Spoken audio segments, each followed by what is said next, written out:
Hello, this is Storybooks channel. New videos are posted every day. Subscribe and click the bell. The Posh Club was packed to the brim. Today, a famous rock band was performing here, and rich spectators, who had booked tables in advance, were lazily sipping cocktails, smiling and chatting, shortening their time in the VIP zone. Fireworks. A young guy in branded ripped jeans and a Versus jacket plopped down on the empty seat. Oh, there's our Liam. A blonde girl in a dress, more like a combination, caught his shoulder with long shining fingernails and imprinted a long and bright kiss on his cheek. Where the hell are you? They're about to start. They won't start without me. Grinning, the boy replied, Fine him, fine him, fine him for being late. The girl shouted, Pour. Someone's obliging hands quickly filled the glasses with viscous, amber-colored liquid. Here you go, thank you. The guy tilted his head slightly and downed the contents in one fell swoop. Cheers, cheers. The audience echoed once again, supporting the simple toasts. And as if on cue, the duty musical accompaniment began to wane. The lights went out, except for the dim little table lamps on the VIP tables, and the stage was illuminated with bright flashes of rapidly changing electric lights. Quickly galloping, shaking guitars, performers jumped on stage, and the hall exploded with screams and squeals, banging and whistling. The audience sang along to the musicians with pleasure, especially at the table where sat a recently arrived guy, the owner of a bright appearance on which foolish, gullible girls bite so much. His whole life at a more or less conscious age had gone on brightly and viciously. He knew no denial or lack of anything, and whatever he desired was always entirely at his service, whether it was people or things. Liam, as he was called by his parents, was from a family of a financial tycoon, owner of factories, cars, steamships, in the words of a famous poet. From childhood, he was sure that the whole world was created for people like him, and of course, for him to a much greater extent. No one ever dared to contradict him. In a private kindergarten, if the teachers tried something timidly object at his pranks, they immediately lost their jobs. At home, his mother only wiped away tears, trying to instill in her son at least some norms of accepted behavior. And his father, a stern man with a rich criminal past, only encouraged the hair. He was sure that otherwise he would grow up to be a wimp. In this world, you need time to bring everyone to their knees before someone else does it to you. He often said to his growing son. The son learned his lesson to the fullest. Already in school, of course, also private, he so skillfully mocked the teachers that they, notwithstanding, changed like gloves. After school he studied abroad and in more than one place. In fact, in prestigious British universities, where you need not only to have a lot of money, but also to behave decently, Liam did not stay long. There, both he and his father were just politely shown the door, issuing, however, the appropriate documents on the completion of the number of semesters that he was able to hold out. And since he only needed a piece of paper for his education, nobody demanded anything more from him. A warm place under the sun, Liam, had already been secured before he was born, and the papers would be good enough to hang in a golden frame on the wall of a fancy office. Thus, having completed his education, the young major seamlessly and organically joined the community of the same, like himself, pro-lifers, regulars of nightclubs, regular buyers of elite boutiques, owners of expensive yachts and racing cars, the price tag of which was calculated by the same number of zeros, which equaled their rich inner world. During the day, these bats and predatory werewolves in branded rags sleep in their expensive caves, decorated according to the latest fashion, and towards evening, when the working people flock, Barely moving in kilometer-long traffic jams to their miserable shacks, the Majors come out into the light, which is no longer light, but a blue twilight, filled with the smell of wealth and luxury. This is how Liam's existence rolled along the dark nocturnal establishments, which sooner or later had to end in the same place where all other mortal beings find their last shelter. But the strongest of the world do not believe in it. They are touchingly sure that neither disease nor death itself has no power over them. And at this time in the provincial wilderness, in a village called Addicks, lived a simple American family. The core of the village, and the only workplace for a couple hundred residents, was a half-breed farm. The family of Jacob and Nancy produced 6 fairly healthy children, the oldest of whom was Kathy, the first in line and the first helper to her mother, worn out by endless hard work and incessant labor. From a young age, Kathy learned the hardship and beauty of a simple life in nature, away from the noise and smog of the metropolis. Even the center of the village seemed to her, accustomed to the simple monotonous routine of village life, sparkling fireworks of celebration. That's because they were there only on holidays. At agricultural fairs, where they sold honestly grown with their own hands, fruits and vegetables, and bought rare sweets, which had never been in their village, chocolates, and Eskimo. Kathy, even at the age of 15, rejoiced at this simple gift of fate like a child. At the same age, she was bought her first adult dress and shoes with heels, to wear to the disco, to the village club. "Look, Kathy," her mother told her. "Don't you dare grow up again. Your father and I won't change your outfit every year."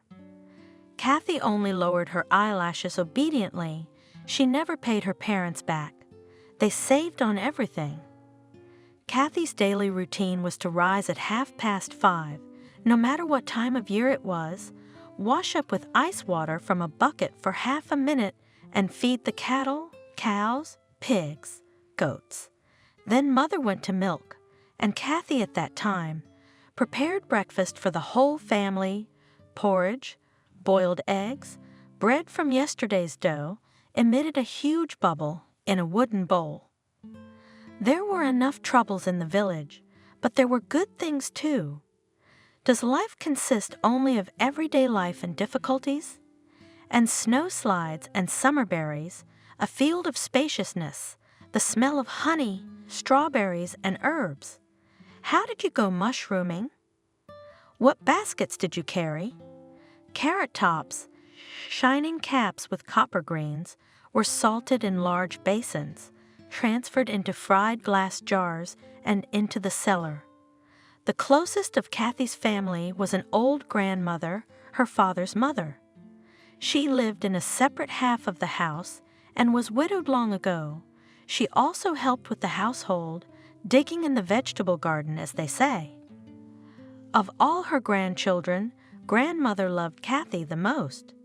She took her to her house for a sleepover, gave her tea with herbs, baked pancakes, and sometimes let her sleep in the morning. But most of all, Kathy loved her grandmother's stories. Grandmother knew a lot of stories about mermaids living in the pool, about unknown animals that deep in the forest buried, about mysterious creatures that lived near us, behind the stove, under the bench, in old baths. Little Kathy listened to it, opening her mouth, and then retold it to her mother and the younger ones, for which her mother always scolded her grandmother, saying, "Why do you make a child's head up?" Growing up, Kathy did not hurry to share information, more and more whispered with her grandmother, and no one, not giving away the secrets learned. She collected herbs and berries with her, went for mushrooms far from home, and was not afraid to get lost. By the age of 20, she became a pretty girl with a long, thick braid and thoughtful gray eyes. And in the big city, life was boiling.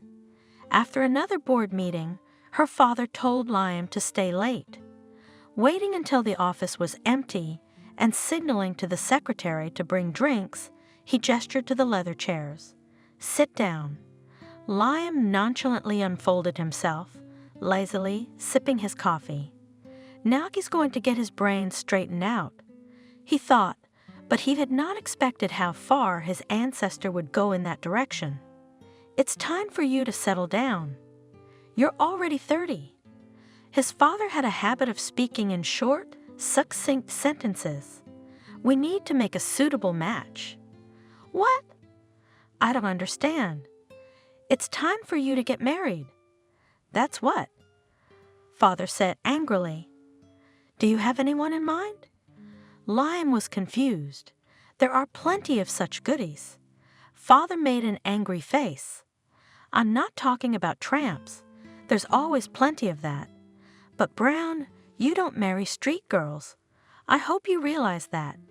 Yes. Liam nodded. He knew from experience that when his father was in such a mood, it was better not to contradict him. I'm waiting for your nomination. A little softer, his father said. She should be cute, but not too much and not spoiled. The latter I emphasize, especially. We don't want other people's children. You never know what's in a woman's belly if she's slept with a lot of men before you. Where am I going to get one of those? Sincerely surprised. In our time, wherever you want. Father shouted. Not my concern. Any other questions? He squinted. Yes. The son nodded his head. How are you going to check that you're not spoiled? Because you're definitely going to. I know you are. You're right, nodded the father. But it won't be me, but the doctor.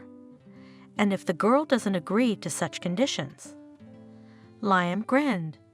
Then you'll look for another one. Shrugged his father. You have a month for everything, so do your best. When his son left the office, his father took a deep breath, went to the bar hidden in the wall, and poured himself an undiluted chivas, added ice, stirred, and walked to the huge window separating his office from the outside world.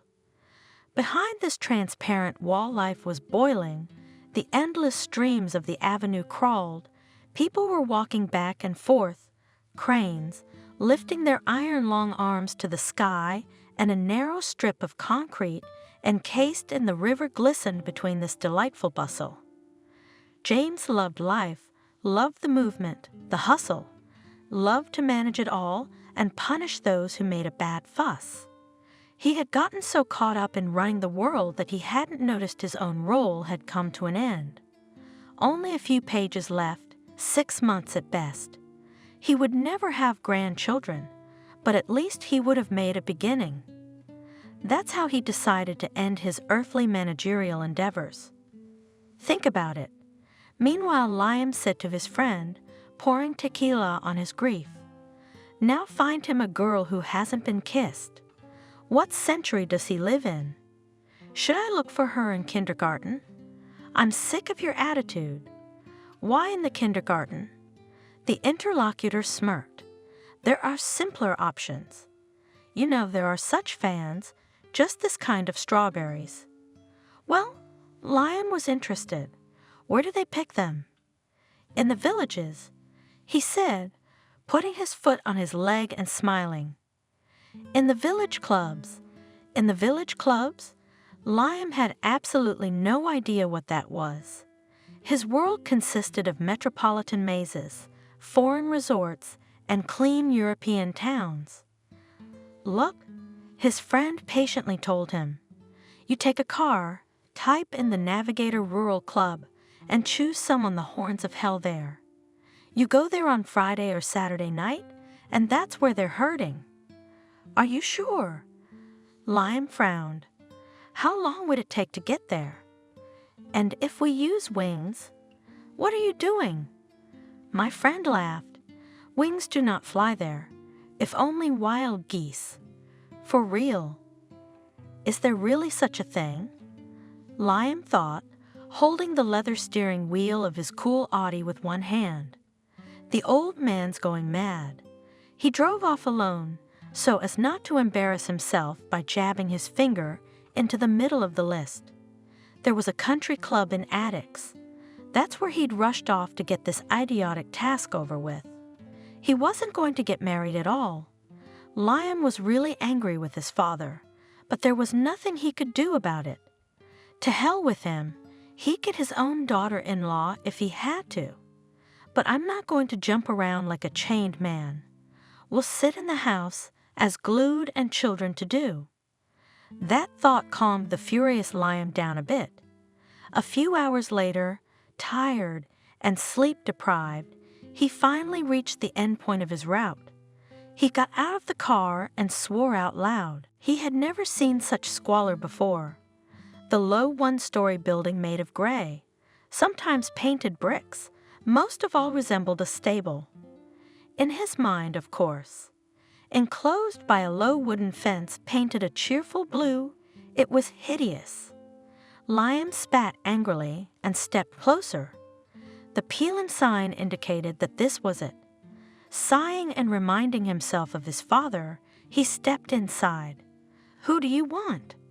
The voice of an elderly aunt sitting at a table near the entrance made him wince, so confidently stony-faced was it. No one had ever dared to address him like that, but there was nothing to do, and he made a semblance of a smile on his face. "Do you have a disco here?" "Disco?" The aunt raised her painted eyebrows and smirked. "Well, here. But it's a bit early. Did you show up? You're not from around here?" "You look right. Kikimora." Liam snapped at her mentally. But he asked only when the beginning. When the young people have done all the work. The aunt laughed. "Maybe at 8 o'clock. Strange, I was told it starts early here." Liam grumbled. "Where is the nearest restaurant?" "Restaurant?" The janitor laughed. "What the hell?" Liam turned around and went to the car to wait for the disco to open. So he fell asleep, and when he opened his eyes it was already dark around, and all the windows in the club were shining brightly. Going into the dance hall, he expected to see anything but this. Between two low windows covered with faded yellow curtains, on a polished coffee table, stood a tape recorder, an old model he'd never seen before, and 2 speakers in wooden cases. On chairs along the walls sat girls in colorful dresses with curls and bright Barbie-style makeup. In the middle of a room the size of the bathroom of their mansion, on the creaky boardwalk floor, 3 couples were stomping in a slow dance. The guys were openly groping the girls, and they were giggling and making eyes at them. At the sight of the guy who entered, all heads turned toward him. The girls' eyes rounded, the guys tensed. Liam walked in silently and sank down on a vacant chair with worn upholstery. The chair beneath him crunched suspiciously. "What am I doing here?" Liam thought in anguish and rage, looking frankly at the astonished girls sitting next to him. The farther ones were whispering and giggling, looking at each other and covering their mouths with their palms, and those closer to him sat like at a funeral, eyes down, hands on their knees. Inviting those who don't dance. His friend's instruction flashed through his head, and he stood up resolutely, walking along the row of seated girls. "May I invite you?" Leaning over and putting out his arm bent at the elbow, he said to the first one with a long braid. You could sweep the floor, he thought, at the sight of this luxurious and natural maiden's jewelry. She looked up at him with serious eyes. "Me?" There was surprise and even fear in her voice. "You."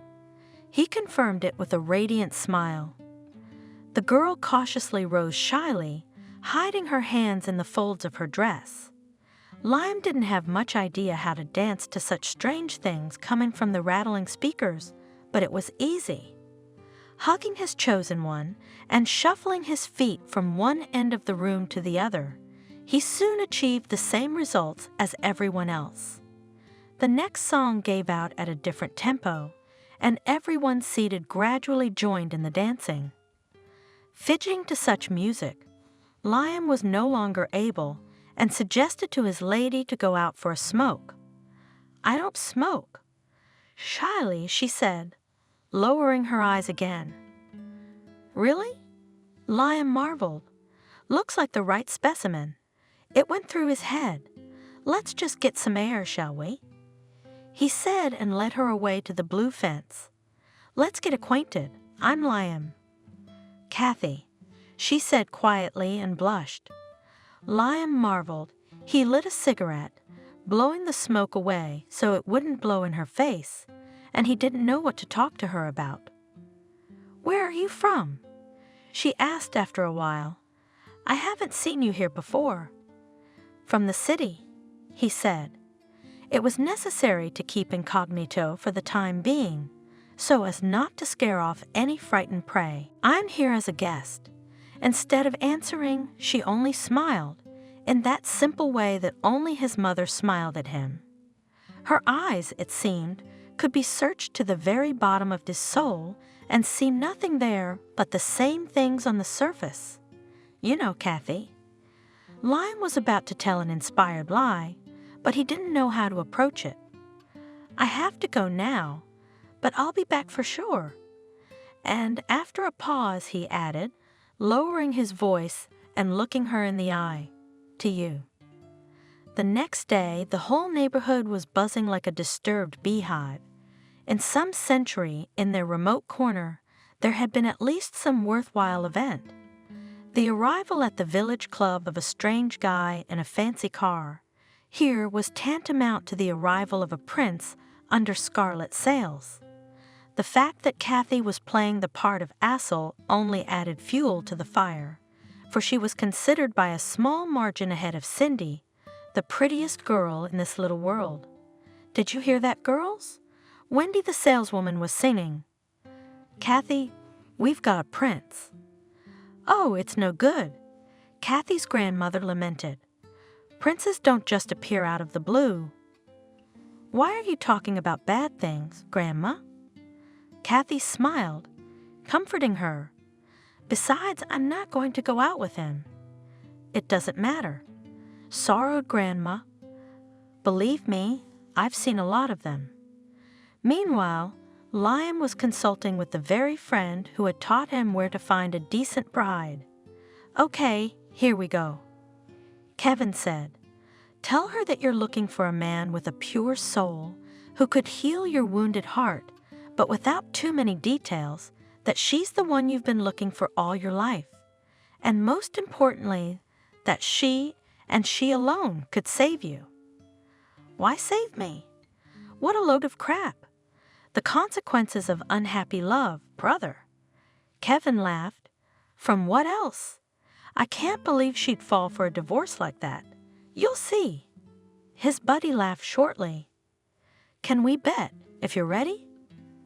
Fuck you. Liam waved his hand. We don't have enough to do. A week later, he came again and told Kathy everything Kevin had taught him. But again, she just looked at him with her knave eyes and smiled.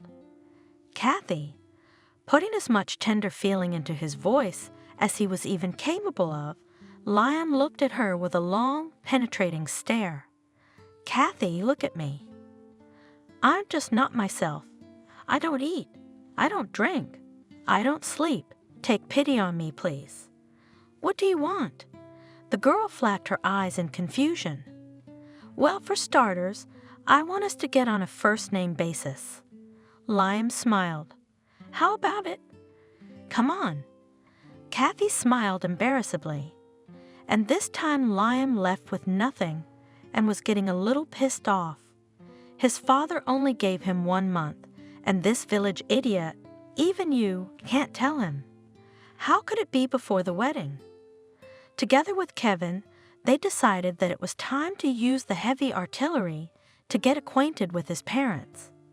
Now Liam did not wait for the next weekend and arrived in the middle of the week, having found out in the administration, Kathy address, and came right to the court. He, of course, almost threw up from the unfolding picture of simple village life, but he courageously restrained himself.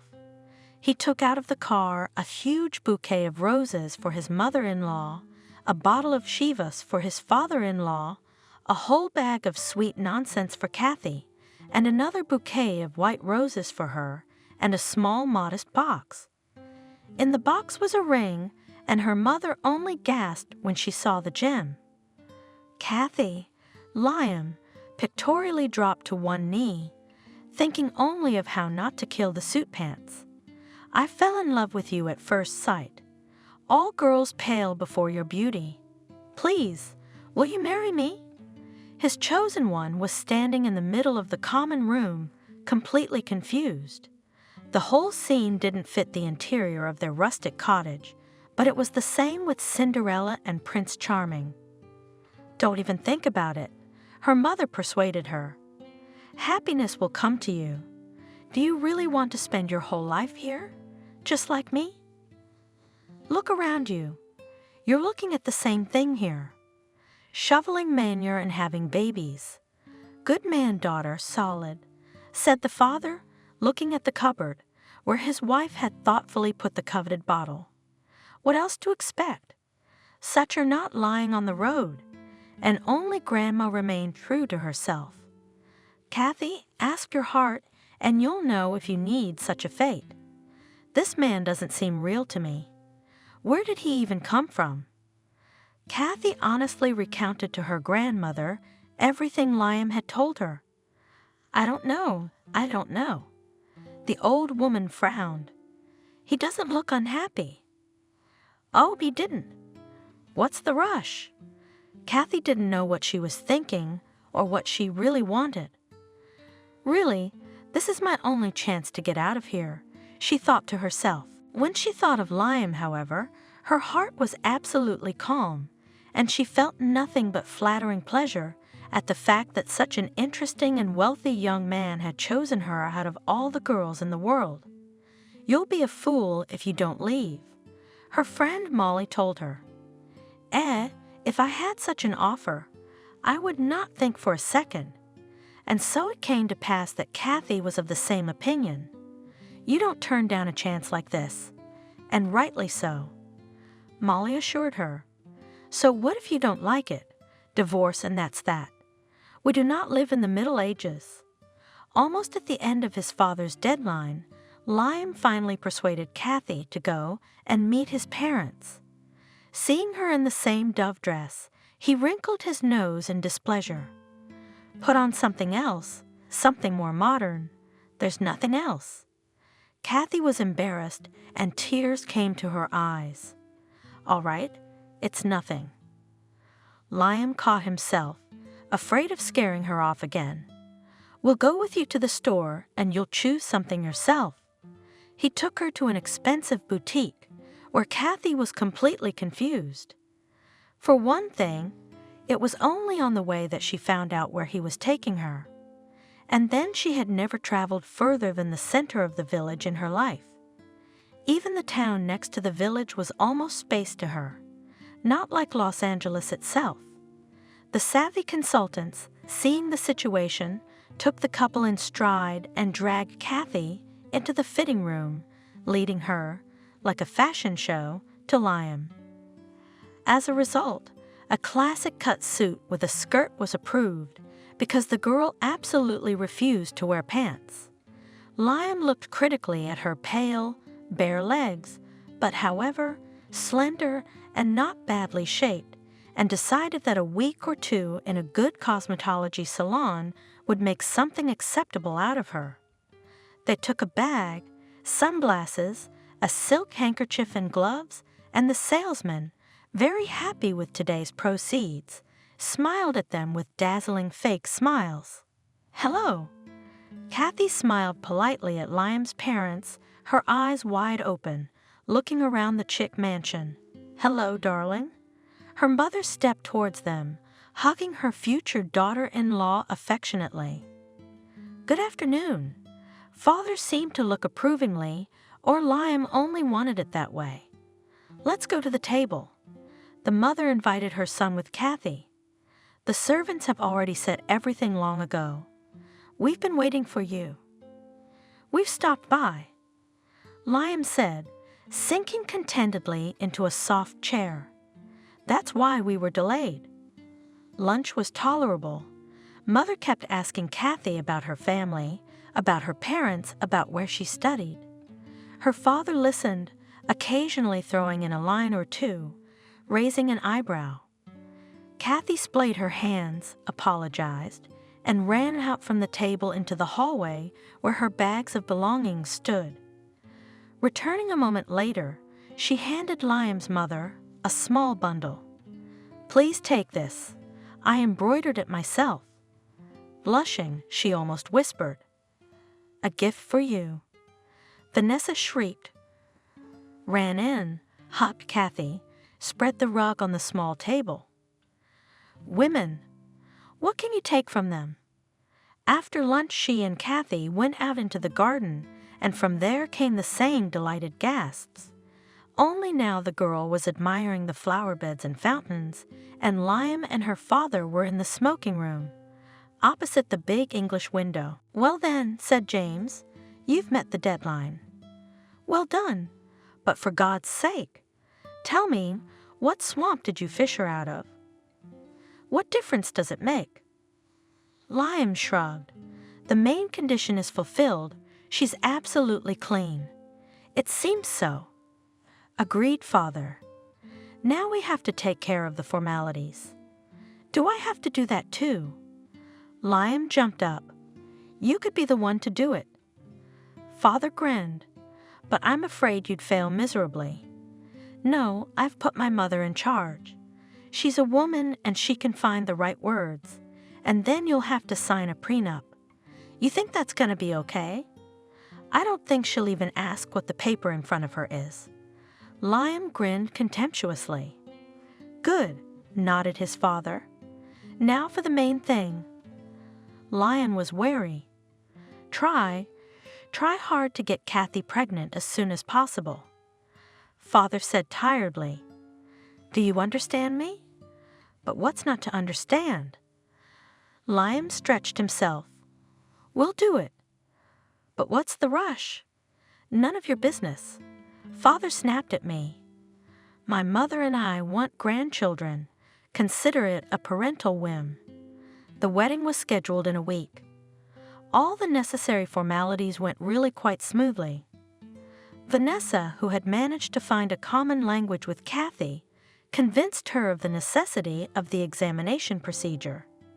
And she didn't read the prenup, just as Liam had predicted.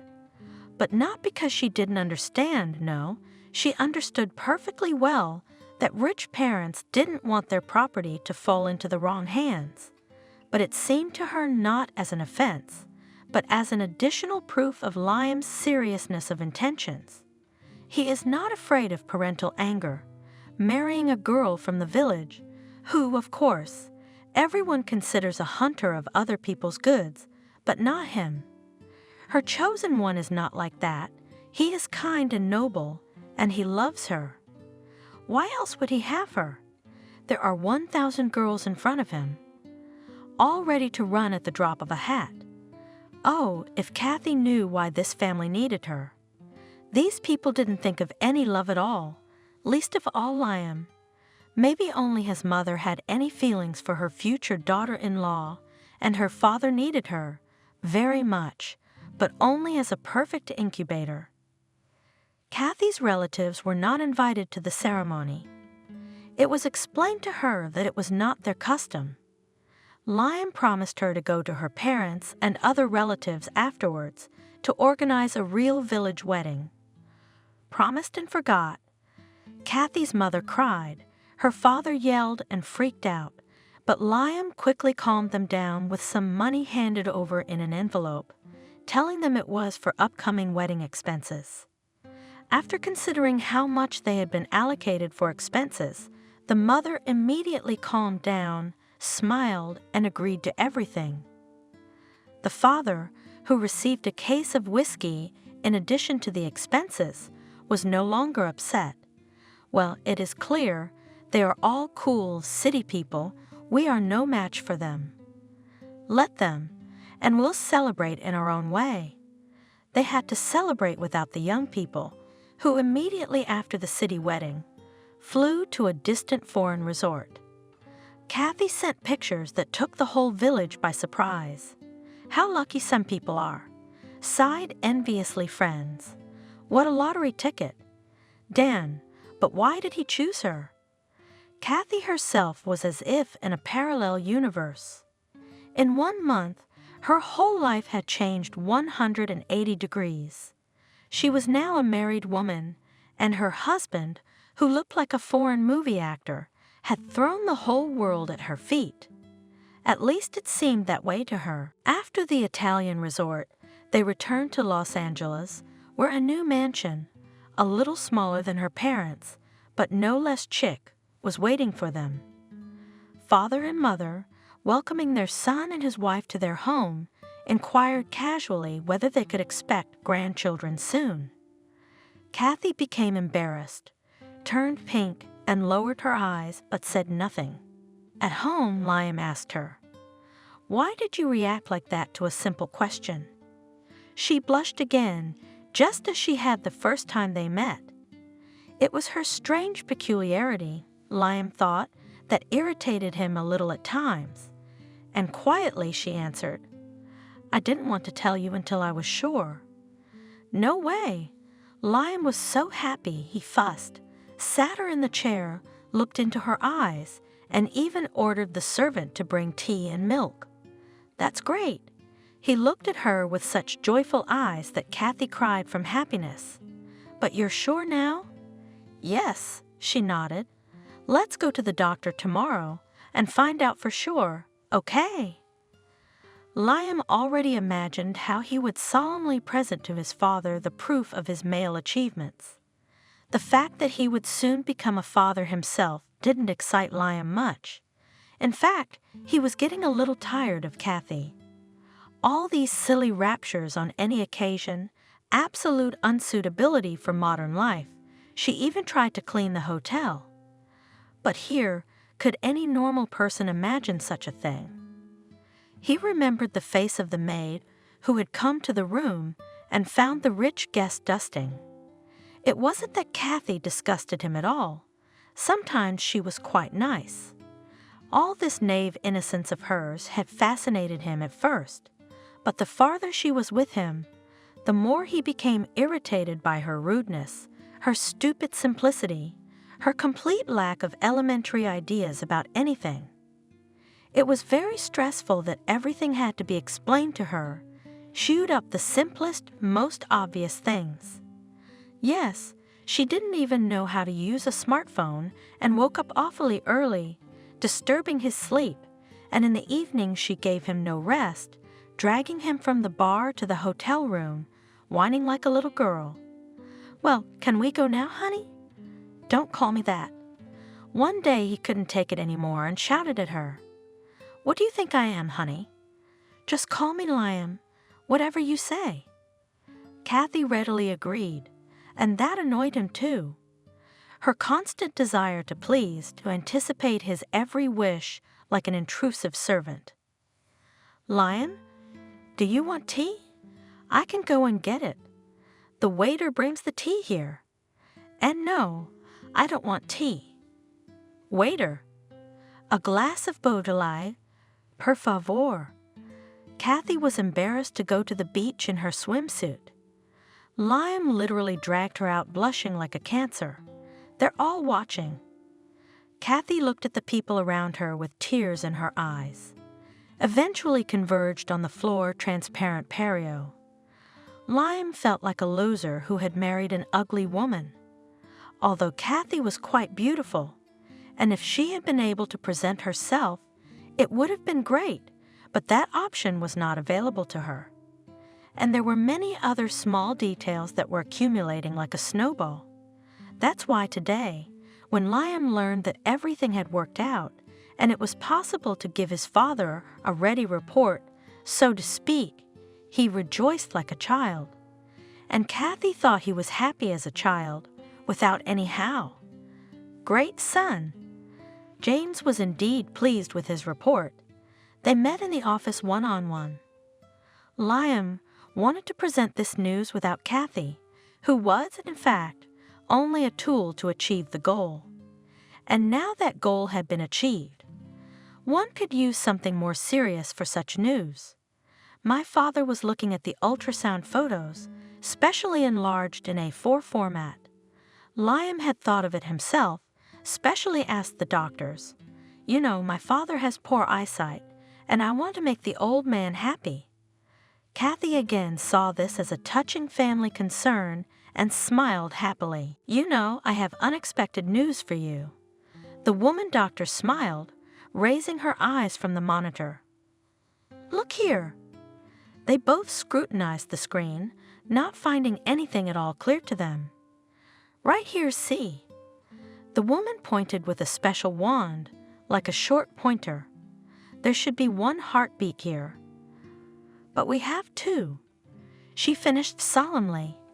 Liam stared dumbly at the screen, not understanding anything, and Kathy, suddenly realizing the meaning of what had been said, gave her stupid habitual gasp and clamped her mouth shut, holding back happy sobs.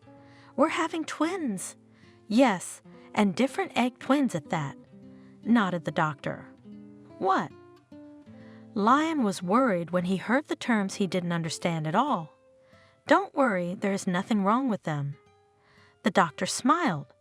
They just developed from two different eggs and will not look like twins. They may even be opposite sexes. Oh my God, Kathy was overjoyed. We are going to have two babies, Liam. She had forgotten that she shouldn't even call him that. But now he had something to surprise his father with. Don't you see anything strange here? He asked him, grinning. What should I see? James was wary, sensing a trick. But I don't know. Liam said, for example, that you'll soon be the grandfather of not one, but two grandchildren. Really? My father just soared above the sinful earth. He made the old man happy.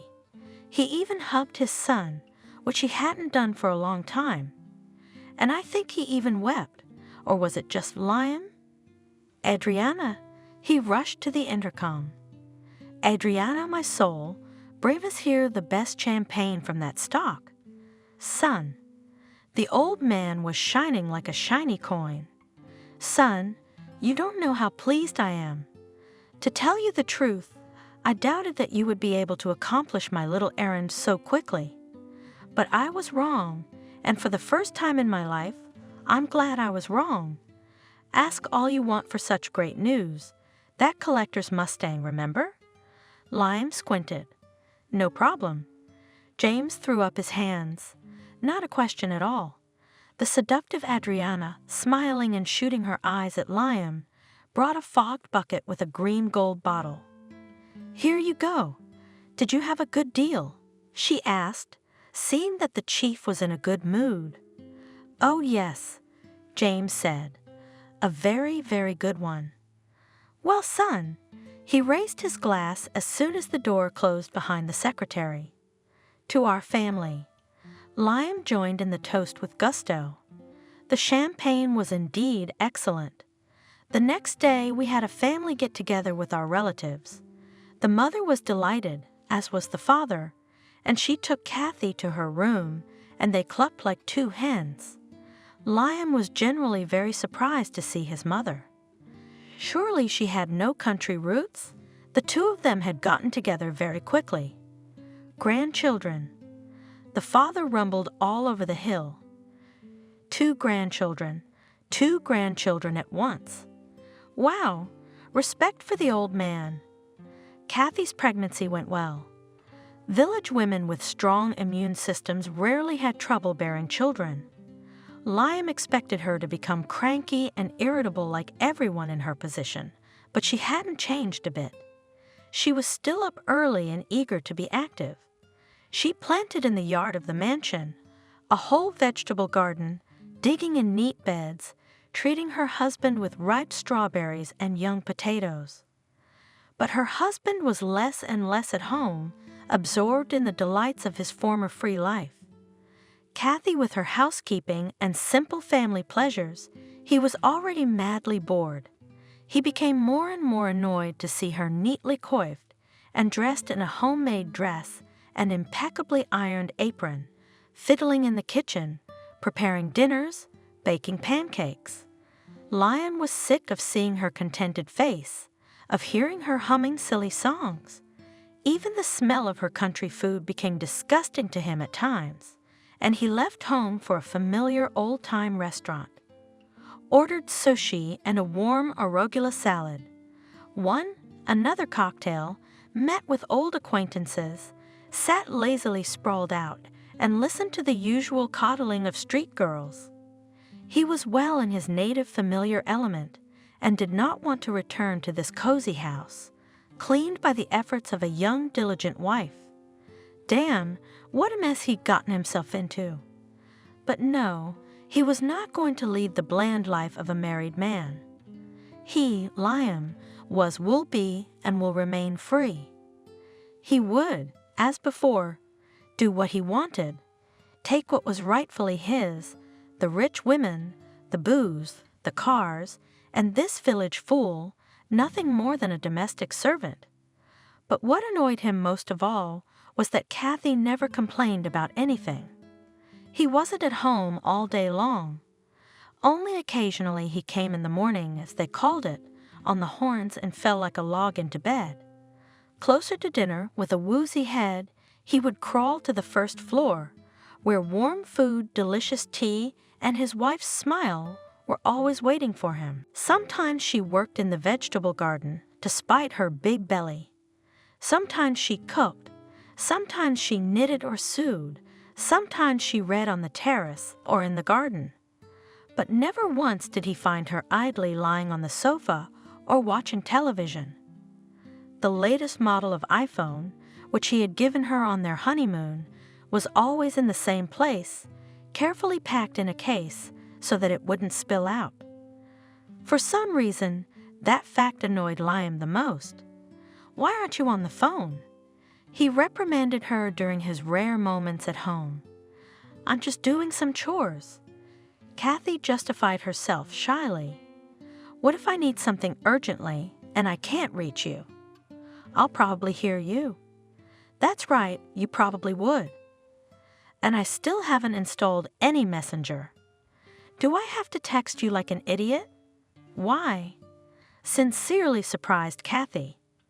"If you need something, you can call and tell me. You're the one who can." Liam got upset. "But I'm a businessman, Vissy. You understand? It is often inconvenient for me to talk. I have business meetings and negotiations. Then can you please make me this messenger?" She asked him belittlingly. "Well, you give." Liam grinned. "Like a 100-year-old grandmother, let's do it yourself with your hands. At the same time, you will learn how to do it like all normal people." "But like me?" "Look on the internet." He cut her off and left. There was nothing to do, so she had to learn the internet and all sorts of messengers. The whole day, poor Kathy tortured herself trying to install on her phone different wise programs and applications, tired beyond belief. It all took away from her as much energy as she had never spent on any, even the most difficult housework. "Oh my gosh," she thought, "if their lives are so complicated, if everything Liam does takes so much energy, no wonder he's so tired and irritable. There must be some way to help him." But what can she do? Here in the house, it's just her and one other female au pair. True, Kathy, accustomed to handling her own household, almost never asked her for anything herself. Only lately, when her stomach had gotten too much in the way, had the woman helped her in the garden.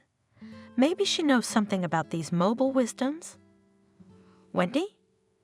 Kathy turned uncertainly to the housekeeper, who was sitting in a wicker chair on the terrace, sipping coffee and leafing through a magazine. "What?" Kathy turned around. "Can I help you?" "Wendy, you wouldn't happen to know how to handle this, would you?" "I know a little bit, like everyone else." She shrugged her shoulders. "Come on, what do you need?" Wendy was an ace compared to Kathy. She felt like a fish in water in the virtual world. She quickly taught the hostess all the subtleties of handling the iPhone. but she was not familiar with the laptop. And you go to a special course. She advised Kathy, "They will teach you everything." Kathy thought about it. She had thought of self-education more than once. If now she lives in a big city, so it is necessary to try to somehow adapt here to get accustomed to these new conditions. Otherwise, she'll be a village idiot. When the children grow up, they'll be ashamed to have such a stupid mother. True, earlier she did not know how to approach it, but now she was going to do everything in her power. So when her father-in-law arrived once again and brought the doctor with him, he was very concerned about the medical part of Kathy's pregnancy. She shyly asked him, "James, I would like to enroll in a computer course. Why would you want to do that?" The man wondered. To keep up with everyone else. Kathy explained, "Liam says I don't know how to do anything." "Ah, Liam?" The father-in-law stretched out. "I'll talk to him. And you, my dear, remember that now your main task is your children, my grandchildren. You should not overwork and sit near the monitor pregnant, harmful. Understand, when you give birth, when the kids grow up, then you're welcome. You can learn computer literacy and whatever else you want. Right, doctor?" He turned to the doctor. Their family doctor nodded, confirming James' words, and added, "With your permission, I would recommend Kathy's hospitalization in the clinic altogether." "Why?" James was concerned. "Is something threatening to the babies?" "Not threatening, no." The doctor hastened to assure him. But at this stage of the pregnancy, all sorts of unexpected things can happen at any time. And although Kathy is perfectly healthy and feeling well, both she and the babies should be under round-the-clock medical supervision. "That's something we can't provide at home." "Of course not." My father-in-law agreed. "Come on, Kathy. Let's go to the clinic." "For how long?" Kathy was confused. "Now until the birth." The doctor said firmly. He didn't want to have to answer to James if anything happened, and the clinic was more reliable. And although the girl was healthy and strong, it would never hurt to be reassured. When they were already in the car, Kathy quietly turned to her father-in-law. "James?" "Yes," he mumbled, not looking away from the screen of his smartphone. "Don't be too hard on Liam. He's not angry. He's worried about me, that he won't be able to contact me if he needs to." The man looked at her carefully and nodded, smiling slightly. What astonishing naivete and gullibility, he thought, and in his callous soul. First of all, her strict upbringing was having an effect. Secondly, in front of her eyes stood, as an example of her parents' life together, in which there was no place for tenderness and unnecessary sentiment. But still Kathy hoped and believed that Liam gave all his strength to work, caring for their well-being. Ah, if she had seen those very conditions and especially the implements of labor. But fortunately for her, for the time being, this dark side of their lives was safely hidden. And behind the high fence of the perinatal clinic, nothing threatened her and her children. She continued to feel fine. All her tests were normal, and nothing particularly bothered her, but she had a lot of free time on her hands, too much. For this reason she had, quite unnoticed by herself, gotten quite good at the internet and social networks. She could already communicate. She laughed for a long time at the emoticons when she discovered them. She had a lively correspondence with Wendy about the household she had left behind, and even set up Instagram on her own. But her whole, pure nature didn't give her a chance to get bogged down in sticky and utterly pointless videos. Therefore, her best entertainment was reading, listening to audiobooks, radio shows, and watching movies. But even these activities didn't take her entirely away. She walked a lot, remembering that children need fresh air, and in bad weather she sat wrapped in a warm blanket on the wide open balcony and drank hot tea. A little later, Kathy discovered that it was possible to learn computer literacy remotely. She gingerly asked her mother-in-law to bring her a laptop, promising that she would not spend too much time at the monitor, and the mother-in-law honored her request. Liam's mother, in general, in her own way attached to this kind and naive girl. After all, she gave her warmth and joy of communication, which she was completely deprived of in her family. At one time, Vanessa regretted that she had not given birth to another child besides her son, and it would have been possible to have several. The material conditions allowed already then, in the distant years of their youth with James. She really wanted a girl, a daughter, but her husband was not particularly in favor, and somehow it didn't work out. So now, having found in her daughter-in-law Kathy a loving and trusting soul, she was only glad. She has no daughter-in-law, but she has an affectionate and honest daughter-in-law, and soon she will have 2 grandchildren. Thinking of this, Vanessa, more than once, cried joyfully. 2 beautiful little lumps, her blood, the continuation of the family. The sex of the future twins, doctors, strangely enough, have not yet been able to find out. At each ultrasound, the babies turned to face each other, and all the most necessary places were inaccessible to the scanner. They don't want us to know in advance who will be born. Kathy said with a laugh, "I don't care, as long as they're both healthy." And Vanessa shared her opinion, hoping, however, that at least one of the babies would be a girl. She had already had the experience of raising a boy, a sad experience. What had she and James done wrong? Why had Liam grown up like that? Though deep down, of course, she knew why. The permissiveness that her husband practiced had had such an effect on the child's fragile soul, and she was very much afraid that the same thing might happen to her grandchildren. James was afraid of something else, that he wouldn't live to see his grandchildren born. Every day he was giving up more and more, and his wife began to notice it. He held on only on the medications he was given every day at the day hospital and on his iron will. Lung cancer in the last stage, no longer operable, and although the doctors from the very beginning, as the terrible diagnosis, gave him no more than 6 months, he has already held out more. And there were only 2 months left before his grandchildren were born, only 2 months. He wanted to see them so badly. This desire had become his obsession, to see their continuation, to see if they were like him, like his kind, to know that his blood was in them. Then he could die in peace, and he had no intention of giving up.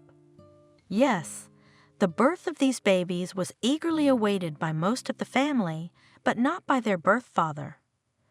After a conversation with their father, when he'd said to him, "Why are you making your wife nervous? What she needs right now is some peace and quiet," he got even angrier.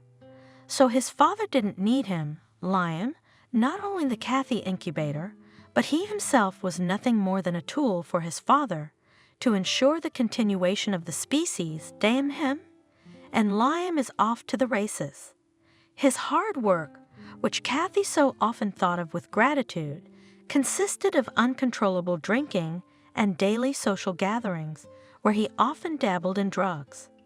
Collector's Mustang, a gift from his father, he had already slightly broken, and so drove with a crumpled fender. There was no time to bring it to the service. The tools of his labor were slutty girls. While Kathy was at home, he didn't bring anyone there for fear of his father's anger. Now that she was hospitalized and the rookery, in the lingo of his circles, was free, he did not hesitate one day to bring his catch directly into the marital bedroom. At noon, Wendy nearly broke the dishes when she saw a half-naked girl in a Kathy robe open to the floor coming down the stairs. "What's for breakfast?" she asked, lighting a long, thin cigarette. That same evening, Wendy packed up her things and left. She wrote to Kathy that she was quitting for family reasons.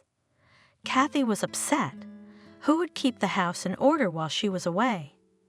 Told her mother-in-law the next time she saw her. Vanessa, suspecting something wrong, went to the mansion to see what was wrong. The morning her son was supposed to have his 10th dream in his bed. He was indeed there, but in the same bed was also lying another girl. And there were empty bottles on the carpet. "Get up," Vanessa commanded, pouring the rest of the contents of one of the bottles on the head of the uninvited guest. Ouch! She shrieked and jumped up, batting her eyes. "Who are you?" "Mom." My son's eyes widened. "What are you doing here?" "I came to visit," kindly explained the woman, sitting down on the chair. "To see how you're doing with the household. The housekeeper left you." "What is she?" Lion was surprised. "I'll tell you what." Finally, the mother boiled up. "And then I'll tell your father, too." "Let's see how you'll sing then." "Do you have any idea how you're insulting your wife with your behavior? The mother of your future children. And what will happen if she finds out about your outrageous behavior?" That's it. Lion fought back against his mother. "Stop yelling, she was just leaving." "If only this could solve all your problems." Vanessa sighed. "I don't have any problems except for you." Lion shouted in anger. "I'm sick of your moralizing. I'm a grown man and I can live my life the way I want to." "Of course you can," nodded his mother. "But only at your own expense. Don't forget." Lion shrank back a little. "Let's make a deal like this." Vanessa said to her son, "that there will be no more outrage in the house. I can't control your whole life. I don't need to.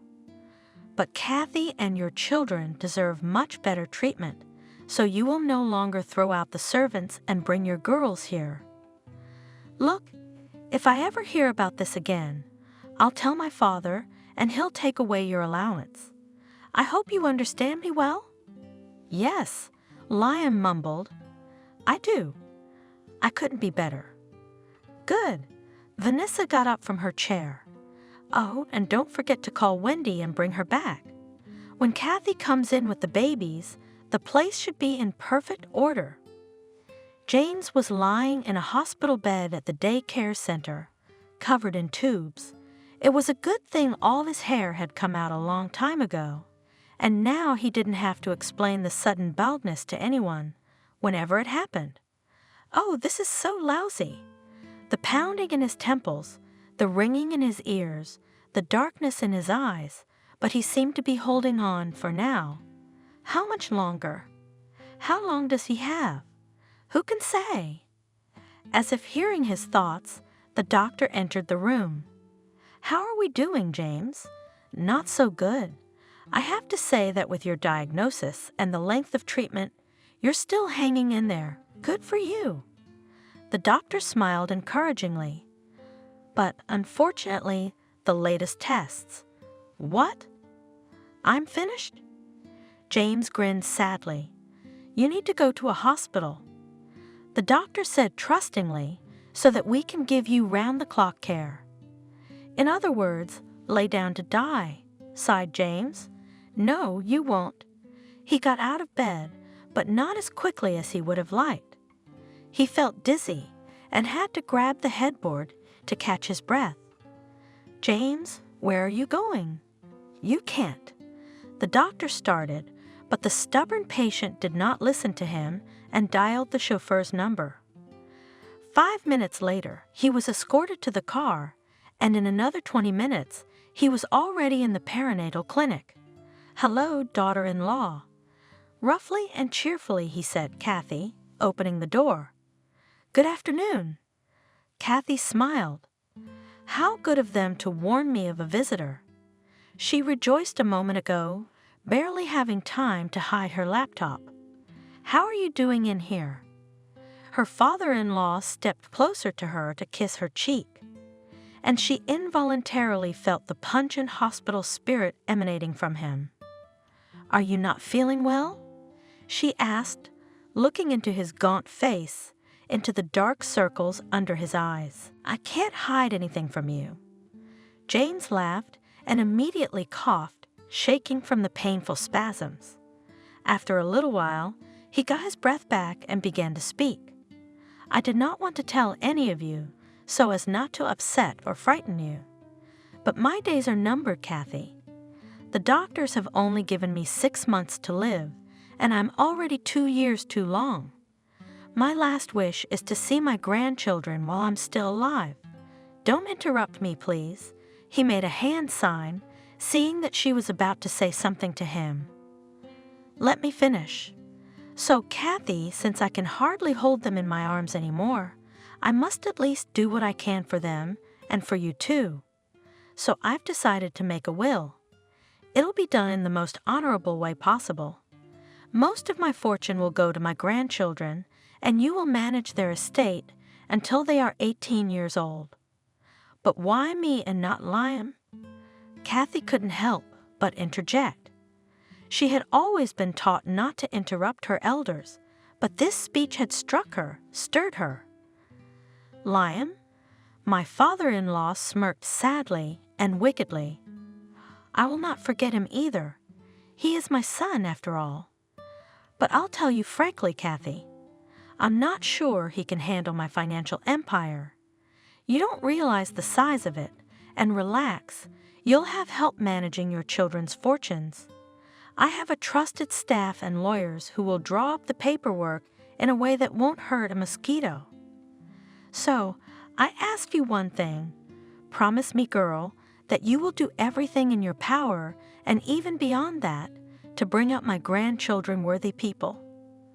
"Of course I will," Kathy said hotly. "Of course, Daddy, don't worry about that. James and Vanessa will be brought up in love and strictness." "What?" My father-in-law couldn't believe his ears. "What did you say? Or did I mishear?" "No." His daughter-in-law smiled at him. "You heard right, Daddy. We're naming them James and Vanessa.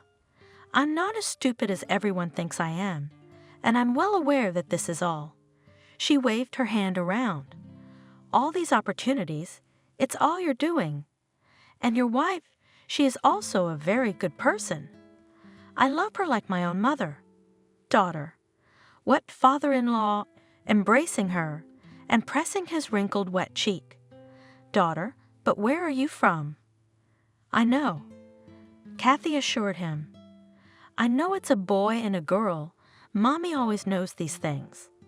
That's how Vanessa caught them when she entered the room. They were crying and hugging each other. Of course, they told her about her husband's illness, because there was nothing to hide. In general, she was going to tell James about her son's outrageous behavior and looked for him in the office, where she was told that he had gone to the clinic to Kathy. But now, of course, that conversation never happened. Together with Kathy, they did persuade "This is William," said the father-in-law to his daughter-in-law. "He'll be helping you with all your business. You have some papers to sign now. Can I read them?" Kathy asked. "Of course, Kathy," nodded William. "If you have any questions, I'll be happy to answer them all. And please, just call me William." Kathy carefully read everything that needed to be signed. "Do I understand correctly that you, Dad, are appointing me CEO of your company?" She wondered. "After all, I am only a woman, and I have no education, and then, what about Liam? It is my right to appoint as the head of my own company whoever I see fit." Her father-in-law interrupted her with the same unappealing tone. "Liam is not up to the task, to my great regret, but you, with the help of William and other loyal employees, can. You, as the representative of my grandchildren, will have a controlling interest. And please don't tell my husband yet. I'll tell him myself." Kathy left her father-in-law almost in shock. No, of course she had already begun to suspect that Liam was not as fond of her as she had thought at first. He never showed up at the clinic again. He didn't answer her calls and messages, and Wendy told her some things. Kathy cried all night, but by nature, strong in body and spirit, she calmed down and accepted it in the morning. After all, she had never once seen in the village with her own eyes the same unearthly love that is written about in books and dreamed of by every girl. But Kathy? When he woke up, he didn't immediately remember what had happened in the morning. "How long have you been here?" "I dozed off." "Did you sleep well, Daddy?" his daughter-in-law asked him. "I'm glad. Now let's drink this. Who was here with you just now?" James finally remembered. "Some old woman, a little woman?" "That's my grandmother. She came at my request. I hope you don't mind." She still called her father-in-law by her first or second name, depending on the situation. Baba Kathy can heal with herbs and hands, remove spoil, help with the evil eye. She cured my younger brother of a stupor. People come from all over the neighborhood to see her, and she never refuses anyone. "You know, I feel better today," James replied. It was as if he had forgotten his original question. "I feel invigorated. What did you give me to drink?" "Herbal tincture." Kathy smiled. "Thyme, chamomile, St. John's wort, soothing. It really soothes." My father-in-law perked up. "And even, kind of invigorating." "Well, how are you?" "What do the doctors say?" "How long do we have to wait?" "Not much longer." "Another week, maybe a week and a half." "Oh, I wish we could wait," sighed my father-in-law. "I wish we could wait." But that evening Kathy felt a pain in her lower abdomen. At first a tugging, exhausting pain, then sharp, like a knife stabbing. Startled out of her wits, she pressed the staff call button. What? A nurse came in and saw Kathy and splashed her hands. "Looks like it started. It's too early, too early." Kathy moaned, lifting herself up on the bed.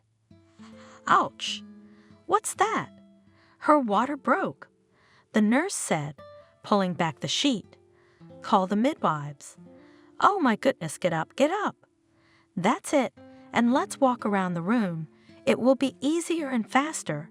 If the pain is sharp, lean on the bed, but do not lie down, do not lie down." "Okay?" "Yeah." Kathy nodded. "It feels better." "It's supposed to. It's all right, but it's going to hurt. It's normal, just bear with it." By 1 o'clock in the morning, Kathy refused the anesthesia, thinking it would hurt the babies. "No, it won't. The impact is minimal." The doctors persuaded her, but she wouldn't give up. By 3, they arranged a concilium, and after examining her again, took her to a separate unit. Lying on a special table, Kathy did, as she had been taught in the training group, endured and breathed. Patience and breathing again. "Colleagues, I believe we should do a cesarean." The older of the doctors with the beard listened worriedly to Kathy's pulse. "Risk factor, twins. No C-section." Barely able to cope with the pain, Kathy wheezed, "Soon enough." Half an hour later, the first baby was born, healthy and screaming. The second one followed, 6 minutes apart. The babies were remarkably healthy. "You, Mommy, well done," approvingly said to her nurse of the maternity ward. All such moms would be patient. Kathy and would like to answer her something, but could not. Her eyes were literally closing from fatigue. After both babies had been laid on her for a couple of minutes, and she had hugged them and whispered something affectionate in their ears, her strength had completely left her. Kathy awoke, unaccustomedly late. The sun was already high above the horizon. Recovering, she turned her head. Next to her bed were 2 glass cradles, and in each tightly sung and quietly sniffing a small living lump.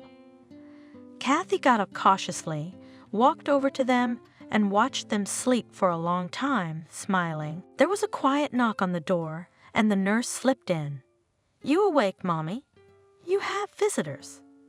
Vanessa came into the room, radiant and joyful, followed by the unusually quiet and cautious Liam, carrying a huge bouquet of roses.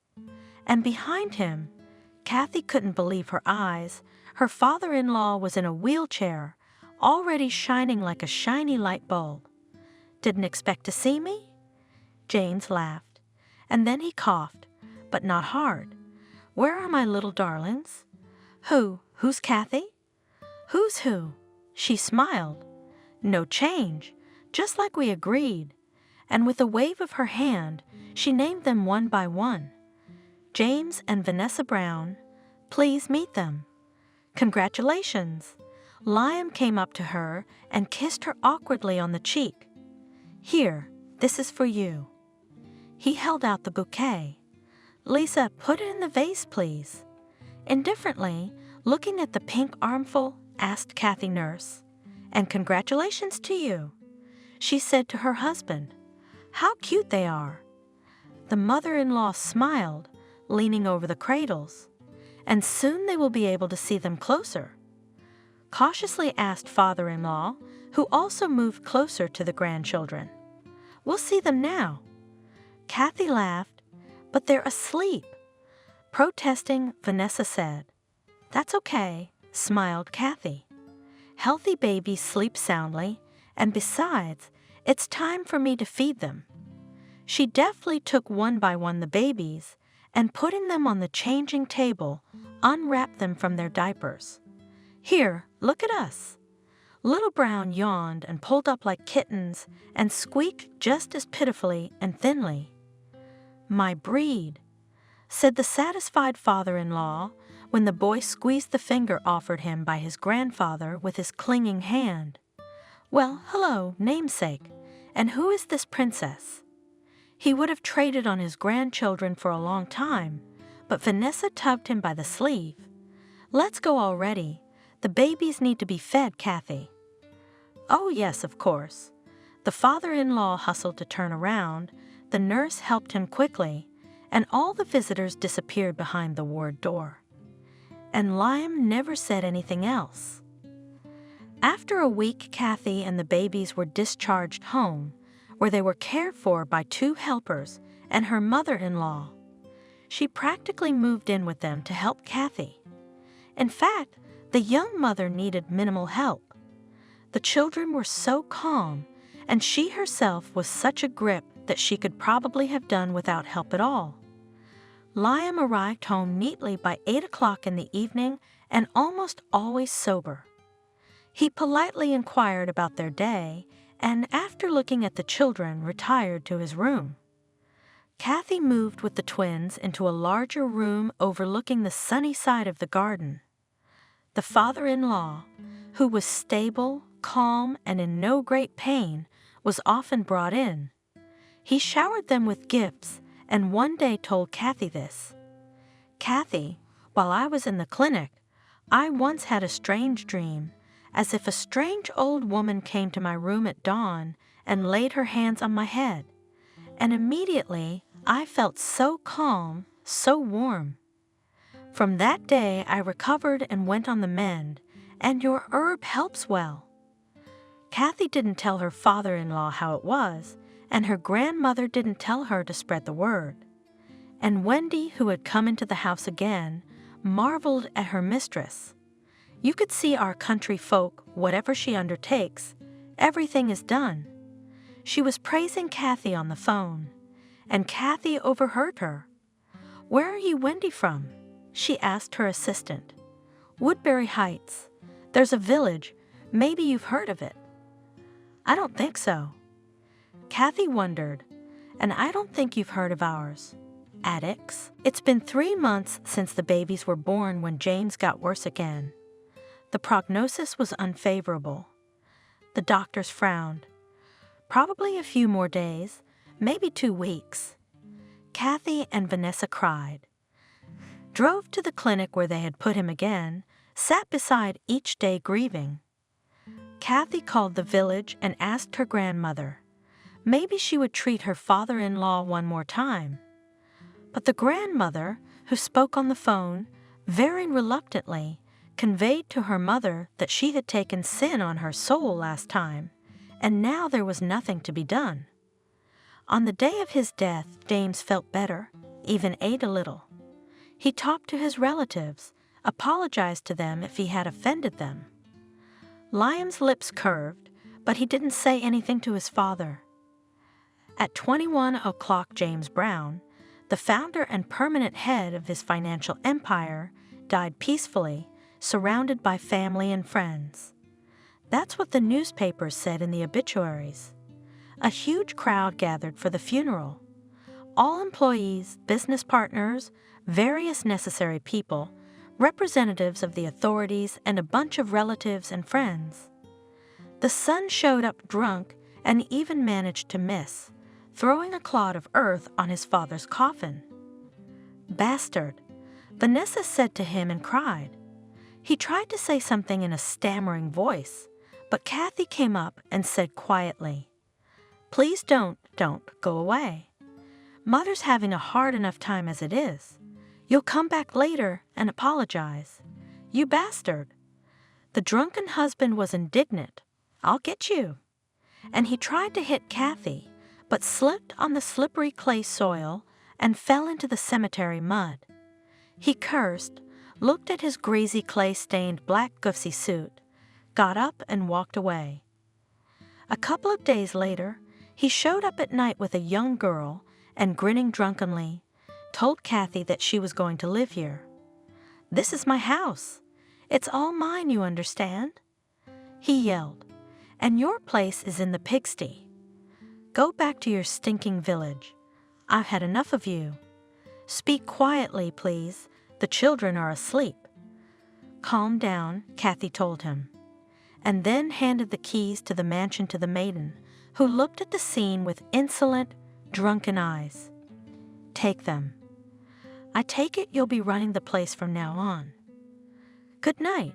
She turned and went to her room, locking the door. Hey, you! Her husband yelled after her. Come back immediately, we'll talk. What are you doing with the keys to my house, huh? He tried to follow her up the stairs, but could not do it. His legs did not obey him. To hell with her. He waved his hand and staggered to the refrigerator. Do you want a beer? The girl didn't refuse to keep him company. Early in the morning, Kathy, with the twins in her arms, squeamishly turned away and walked past the huge leather sofa in the hall where the couple had settled, unable to find the strength to climb the stairs to the bedroom. The cab took them to her mother-in-law's mansion, and Kathy never returned to her first family nest again. By late afternoon, a waking Liam was pelting her with calls and texts, demanding she return and bring his children, threatening her with swift reprisal in every possible way. Kathy texted him that she was ready to meet at the company office to discuss the terms of the divorce. Who did she think she was? He was furious, methodically throwing dishes from the cupboard onto the floor. What divorce? I'll leave her without everything. No, what an idiot full of idiots. She doesn't even remember that she signed a prenup. Elsa, his young mistress, looked indifferently at his rage. She didn't care about anything at all. And soon Liam received an official notice from the lawyer about the beginning of divorce proceedings. Dan, it's Michael, our office lawyer. Liam stared at the text in bewilderment. Is he out of his mind? And rushed to call the lawyer, but he only correctly repeated the dry wording. Do you have any idea who you're dealing with? Liam yelled into the phone. Do you know that now I am in charge of the office and everywhere else? The lawyer assured him that he was fully aware of all the facts and advised Liam to take a closer look at his email. "You must have missed another email in the same folder, Liam," the lawyer said. "There's also a notice about the announcement of your father's will." "What?" Liam marveled. "What the hell will?" Yelping and grunting, he went through the mail again and indeed found the document he was looking for, but the information in it was only the same, only with the specification of the place and time of the appointed procedure. Kathy and Vanessa, meanwhile, were fully immersed in the simple pleasures of home. Under reliable protection in the family mansion, they spent the whole day with the children, took walks, baked cakes, and generally enjoyed the peace and company of each other. They invited Wendy, who had no intention of staying at Liam's house. It's a terrible thing to do. She complained to Kathy, not realizing she was hurting her. Every day there's debauchery, drinking, and naked girls. Mark my words, Kathy, he won't end well. Often in the 2 weeks that remained before the elder Brown's will was read, William came to the mansion, and he and Kathy discussed things at length, poring over papers. The lawyer was also in attendance, and even the notary was brought in. Vanessa, preoccupied with her grandchildren, didn't even wonder what was going on. Mostly she already knew everything. Her husband had told her before his death exactly how he had disposed of his fortune, and she wasn't that interested in the details. On the appointed day and hour, all interested parties arrived at Brown's office. In the parking lot in front of the building, there was no place to fall, and the guards were exhausted, checking according to the established protocol every car coming in. "All right, ladies and gentlemen," the presiding member of the board of directors began. "Let me welcome you all today on this solemn and mournful day, when we must first of all express once again our sincere sadness at the passing of our deeply respected founding father, Brown James. I ask those present to stand and honor his memory with a moment of silence." Everyone rose, lowered their heads, and stood in silence until the chairman rang the bell. "Thank you, ladies and gentlemen. Now let me begin the extraordinary meeting of the Board of Directors of the Joint Stock Company Stavka. The agenda. While the agenda was read out, which took quite a long time, Kathy sat immersed in her thoughts and almost did not hear anything. For the umpteenth time she asked herself the same question, whether she was doing the right thing, whether she had not abused too much the trust of an old, sick, dying man who had given her and her children so many opportunities and at the same time imposed such enormous responsibilities. Will she be able to cope with this heavy burden? And let me now introduce you to our new chairman of the board of directors. Kathy heard the words of the speaker. Liam, who was sitting almost opposite her at the huge, polished mahogany oval table, grinned contentedly and wickedly, preparing to stand up to general applause. Today he was surprisingly sober and in normal shape, shaved, combed, in an impeccably ironed navy blue suit, probably from some brand. Sappho didn't know much about them. He wore a snow-white shirt and a beautiful tie with a fashionable paisley pattern. Now please, Brown Kathy, a round of applause, gentlemen. The gentlemen clapped, amazed as much as Liam, whose eyes were almost popping out of their orbits and his hands were treacherously trembling. Kathy stood up proudly, straightened to her short height, and raised her chin. Please take note. The speaker spoke. Kathy has been appointed CEO of the company by an order dated, and he gave the date. Signed by the former CEO, James Brown. Those who wish to read it may do so. A copy of the order was passed around. People read it, quietly expressing their bewilderment, and passed it on. We will now turn the floor over to our esteemed notary, who will read the deceased's will to us. Kathy sat back in her seat, and her mother-in-law, sitting next to her, squeezed her hand encouragingly under the table. The notary, too, started from afar and spent a long time reading out the tediously long wording. Finally, he got to the point. To my son, Brown Liam, I bequeath 10% of the authorized capital of a limited liability company and a block of shares in a joint stock company in the amount of 5% of the total number of ordinary and 2% of preferred shares. Liam, in a silent frenzy, broke the Parker pen lying on the table in front of him, and the ink spilled out onto the tabletop and onto the sleeve of his snow-white shirt, spreading out in an ugly blot. To my wife, Brown Vanessa, I bequeath. Then came the enumeration of shares, amounts, and various types of movable and immovable property.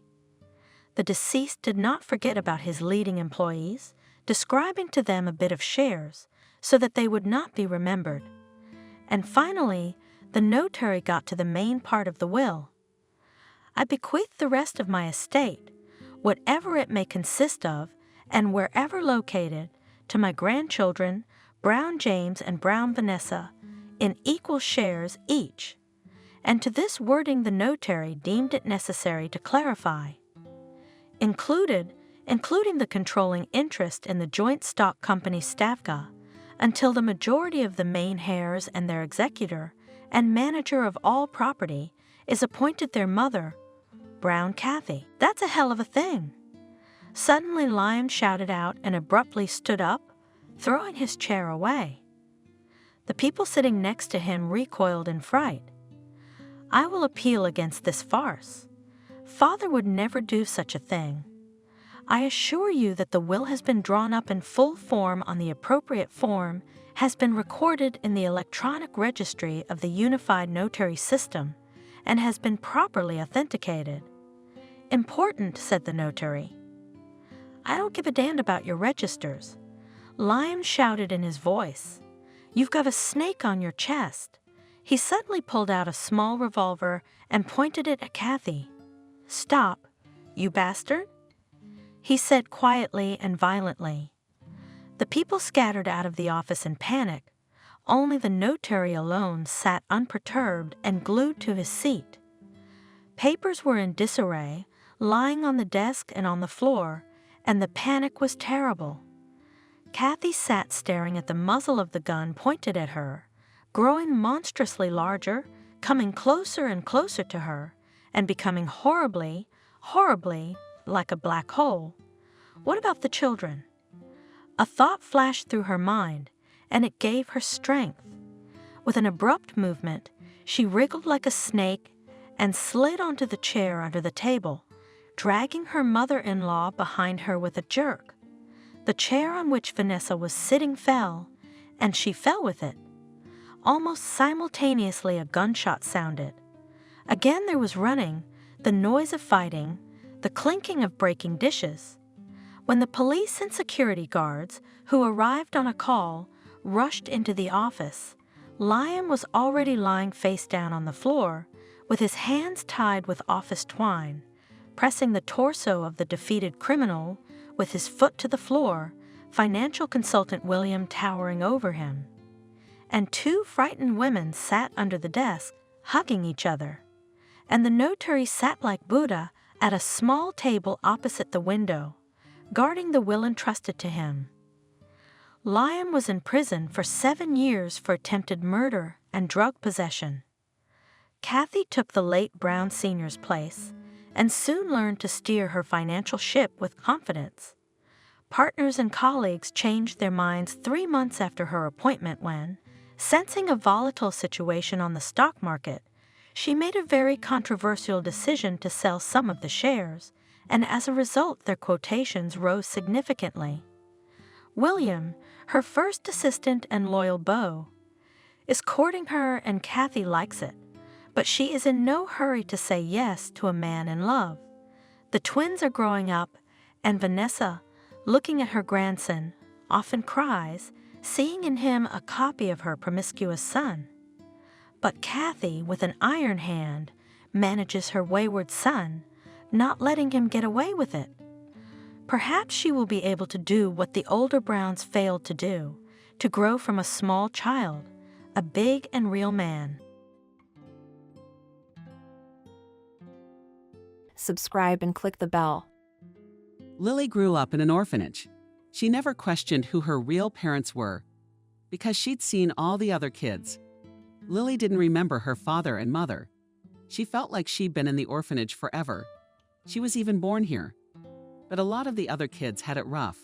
Some of them, living at home, suffered beatings and reproaches. Some of them starved. Some of them saw the hard scenes when alcoholic or drug-addicted parents were not ashamed to lead a habitual lifestyle in front of their children. There were boys and girls who entered the orphanage. The real Mowgli didn't know how to use cutlery, didn't know how to make a bed behind them. Lily looked down on them. She was by nature very often dense. Pleased in appearance, too. The girl grew pretty like a doll. Face as if porcelain. Thin dark eyebrows, long eyelashes, bobbing hair. The teachers and nannies loved Lily, and she did not trouble them at all. They often brought her clothes, some skirts and blouses, bows left by their daughters for the shelves.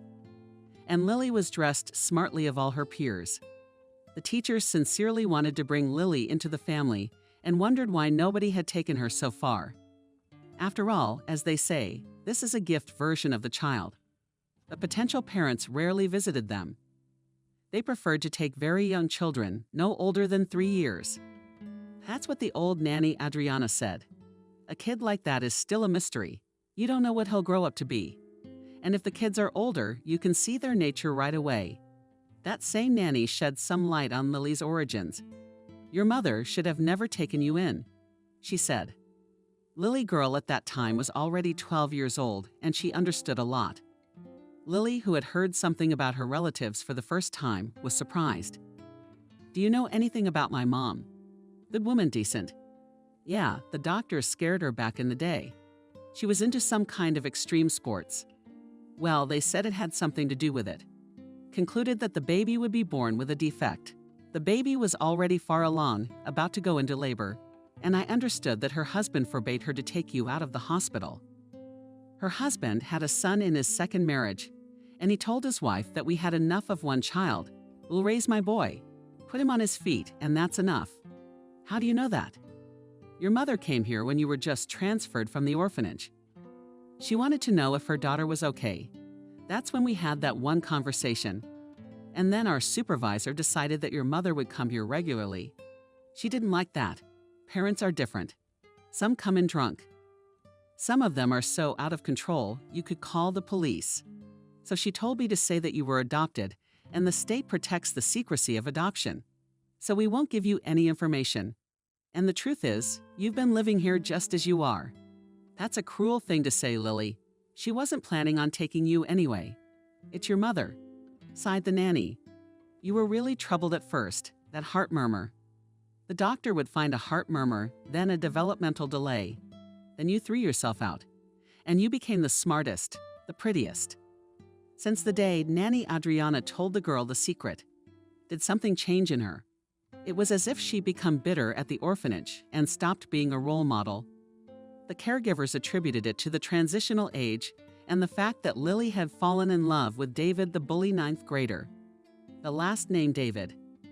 Everyone laughed at it as a kid. Maybe that's what shaped the kid's drive, to use his fists at every turn. He had a crush on Lily too, so he got her a present. They sneak off to the tattoo parlor together. David had a knight with a sword on his arms, and Lily had a dragon holding a rose on her shoulder. At night her shoulder ached and she couldn't sleep. Lily went to cry to the nurse Adriana, who was on duty just then. What could she have done to help? Helped a nail with oil on it, and scolded the girl. You're smart enough. You're not some girl from jail to wear a tattoo. You're gonna get tattooed head to toe. Okay, David, he's a guy, and you're gonna be getting those tattoos. Mark my words. Lily thought she loved David too much to refuse his gift. Either way, the dragon would remain as a memento of her first love. And so it was. Soon Lily was unexpectedly adopted. It happened almost against the girl's will. An elderly woman came to the orphanage unexpectedly and told her that her daughter had grown up, left to study, and would not return to her home. And it is painfully dreary to be alone. So she wants to take an older girl so that her adopted daughter would become her helper and companion. Caregiver immediately saw in this chance for their favorite Lily and began to persuade Aunt Clara to take her. You won't find a better girl. Hardworking, responsible, a real star. Aunt Clara didn't mind, but Lily did. She'd have to leave the orphanage, to part with David without the possibility of seeing her again in the near future. It took a lot of effort to persuade her. Subsequently, Lily had to regret her decision. Aunt Clara took her to the village to a small dark house on the outskirts. She had to learn to do all the housework, even to stow the stove. And the woman had a large vegetable garden, and from spring to fall, she had to literally work there, digging, planting, weeding, helping, processing the harvest. Now Lily no longer resembled a doll. She was badly burned, arms cupped and kneaded. Aunt Clara dressed her poorly. Allowing any money for cosmetics was out of the question. Even the food was Lily compared to the orphanage very meager. Today Aunt Clara cooked soup for the whole day. Tomorrow, again, she fried pancakes or baked pies for the whole day. Lily hoped that at least at school she would be able to eat with her classmates in the school cafeteria. But no, the meal fee Aunt Clara thought was too much. So instead, she wrapped her foster daughters up with her. Still the same piece of cake, but the first time Lily really got up in arms was when she graduated from high school. Why would you want to go anywhere? Aunt Clara said firmly. I put so much effort into you, and now you're going to leave me. Girls don't need that science. You'll get married anyway. You'll have kids and then you'll abandon everything. Why don't you go be a saleswoman? There's a store near your house, 2 minutes away, and you'll get your paycheck right away. And the saleswoman lets you take home expired goods. These products will be very useful to us. Lily knew from bitter experience that it was useless to argue with her foster mother. The girl thanked fate that she had saved money in advance. She worked part-time, hiding it from Aunt Clava to walk and other people's dogs. And she even tutored children from junior high school. Lily found out the bus schedule in advance, left home at dawn, taking with her a minimum of things, her documents, and saved money, and left for the regional center. She had already turned 18, and even if Aunt Clara tries to look for her, she has no rights to return Lily. A few nights the girl slept at the train station as well. She didn't care what school to enter, as long as she got some specialty. And in the meantime to get a dormitory. Coming to the first college in the admissions office, Lily was confused. Fortunately, one of the teachers was a kind soul who talked to the girl, asked her what she could do, what she would like to do, and having heard that Lily likes to grow flowers, advised her to apply for landscape design. Unexpectedly, this choice turned out to be, as they say, an accurate shot on target. And Lily began to learn easily and with passion. Domestic problems were also solved. The college had a good hostel. Lily was put in a cozy room for 3. The roommates were good, companionable, and the girl herself did not notice how the years of study flashed by. When Lily got her diploma, she thought that she would have to work harder than the others. The other girls returned home to their parents. Some of them had gotten married in the meantime. Lily had to think about where to live and where to get the money to pay the rent. Fortunately, quite quickly she found her first clients, and soon with the help of word of mouth. Orders she began to have a lot. Now the girl could rent a modest apartment and buy herself everything she needed. Of course, the labor was not easy and mostly seasonal. In summer, Lily was busy from dawn to dusk. It was good if the customer was attentive and inviting the girl to work, would think about where she could drink tea, have a snack in the middle of the day, and wash in the evening. But many times Lily came home dead tired, dirty, and hungry. It was surprising that she had met Herbert in such an unrepresentable state. Lily was building a slide at a country house. She'd been working on it all day. She didn't think about how she was going to get home until 8 o'clock in the evening. People in this neighborhood were wealthy, they all had cars, and there was no public transportation. Lily was about to call a cab when a car pulled up beside her, and a man at least 10 years older than her offered her a ride. Lily was dense, dirty, and very uncomfortable getting into a shiny car like that. But the man didn't seem to be embarrassed by that at all the way they talked casually, and when they said goodbye, Herbert asked Lily to meet again. He courted her as if she were the only woman on earth, and very quickly he proposed to Lily. "I'm sure I've met the one I've been looking for all my life," he said. So why stall for time waiting for something? Before the wedding? Lily, no, and remembered David, the one she loved the most in the world. The new feeling couldn't be compared to the old one. But David was rumored to be living somewhere else in the city. He was working as a mechanic and slowly drinking himself to death. But most importantly, he wasn't looking for Lily, which meant he'd fallen out of love, so she could marry without remorse. But very quickly, after marriage, Lily realized she was in a mess. Yes, she now lived in a big, beautiful house and had enough money for everything: new outfits, her own car, traveling, not to mention good food, which meant a lot to Lily too. But Herbert turned out to be such a jealous and hot-tempered man that life with him became an agony. Lily was not only forced to quit her job, she found herself practically trapped within four walls. Before, the house had been guarded by a tall, clean-cut guy from a private security company.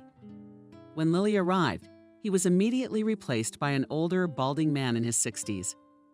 There were security cameras in the house. There were surveillance cameras in the house, and soon Lily didn't dare to open the door to the mailman, or the pizza delivery guy, or anyone. And what good was it if she had her own car? She couldn't drive anywhere. If Herbert wasn't sitting next to her, another woman and in another situation immediately filed for divorce. But after Herbert had beaten Lily badly several times, he hinted that she would not have time to get help from anyone. He would just kill her. Maybe it was just a threat, but Lily believed it. She was so afraid of her husband now that as soon as he arched his eyebrows, her voice was taken away from her, and her hands began to tremble finally. He had no problem slapping her or pushing her, so that she flew to the opposite corner of the room. Lily always bruised very easily, and now she walked like a piano player at home. She had to wear clothes that covered not only her body, but also her arms and legs in the summer. Of course, with this way of life, Lily had no girlfriends, and after a few years she turned into a socially unadapted creature. Now, if she suddenly found herself alone in the city, she wouldn't know how to behave in a store or in an entertainment center. Lily felt all the time that her husband was watching her. Her movements were slowing down. They had no children, and Herbert already began to talk about the fact that it is necessary to go to the doctors and find out what is the cause. But one day, when he came home, he found Lily watching a soap opera with fascination. He couldn't escape her admiring gaze, and he decided that his wife had a crush on the actor playing the lead role. That day, Herbert was not in a particularly good mood. He had to deal with a lot of problems at work, including some not-so-pleasant ones, and he snapped. Lily had to call an ambulance. Herbert was very reluctant to let his wife go to the hospital, but the doctor cut her off. "We have to monitor her and rule out internal bleeding. Do you want your wife to die in your arms?" Before that, Lily had to lie to her heart's content that she accidentally slipped on the stairs and fell down unluckily like that. Of course, Herbert went with his wife to the hospital, but they couldn't give Lily a private room. It was all booked up, and the husband was kicked off the ward. "We have visiting hours and you can come back then." The ward manager cut him off, "And we'll talk to your wife about the nature of the injuries." So far, her explanation doesn't give me much confidence. Lily didn't start to feel better until a few days later. The whole time, she was a wreck. It was very painful to move. She was put on drips. Her arm was put in a cast. "Did someone beat you up?" "Who?" asked an elderly nurse as she scrubbed the floors. Lily nodded and couldn't help herself. She cried. Husband frowningly clarified the orderly with a mop under the bed. Lily nodded again. "So run away from him, silly, before it's too late," the orderly advised. "He'll cripple you sooner or later or just kill you." Lily knew deep down that the attendant was right. However, there was an obstacle that could not be ignored. "I have no money," she said. "And without money I won't get far. He would surely find me their heads." The poor orderly cut the conversation short. But a few hours later, she returned to the ward. and handed the young woman a $100 bill. "Take it if you're thinking of leaving him. Pay me back when you can. I work hard for my money too. I should be retired by now. But how can you live on that? So I scrubbed the floors from morning till night." "Thank you," Lily whispered. "I'll pay you back." She didn't have a penny yet. All plans for escape had been rather distracted dreams. Now she was determined, even though she could hardly stand on her feet after her husband's beatings. She decided not to escape at dawn. The hospital woke up early too, and her absence would be noticed in an hour or so. But if she got out of the building late at night, there was a chance that she would be gone until morning, and she would have a few hours head start. Lily put the essentials in a bag, ate everything that had been brought for dinner, though she didn't usually have an appetite for hospital porridge, and went to bed before bedtime. Unexpectedly, she dozed off. In general, the young woman felt relieved, as if the question that had long tormented her had finally been resolved. Lily awoke around midnight. She had managed to sneak out of the room unnoticed. The nurse who was on duty had gone somewhere else. Lily went down to the first floor and slipped out the side door reserved for service personnel. She knew she wasn't going to the train station.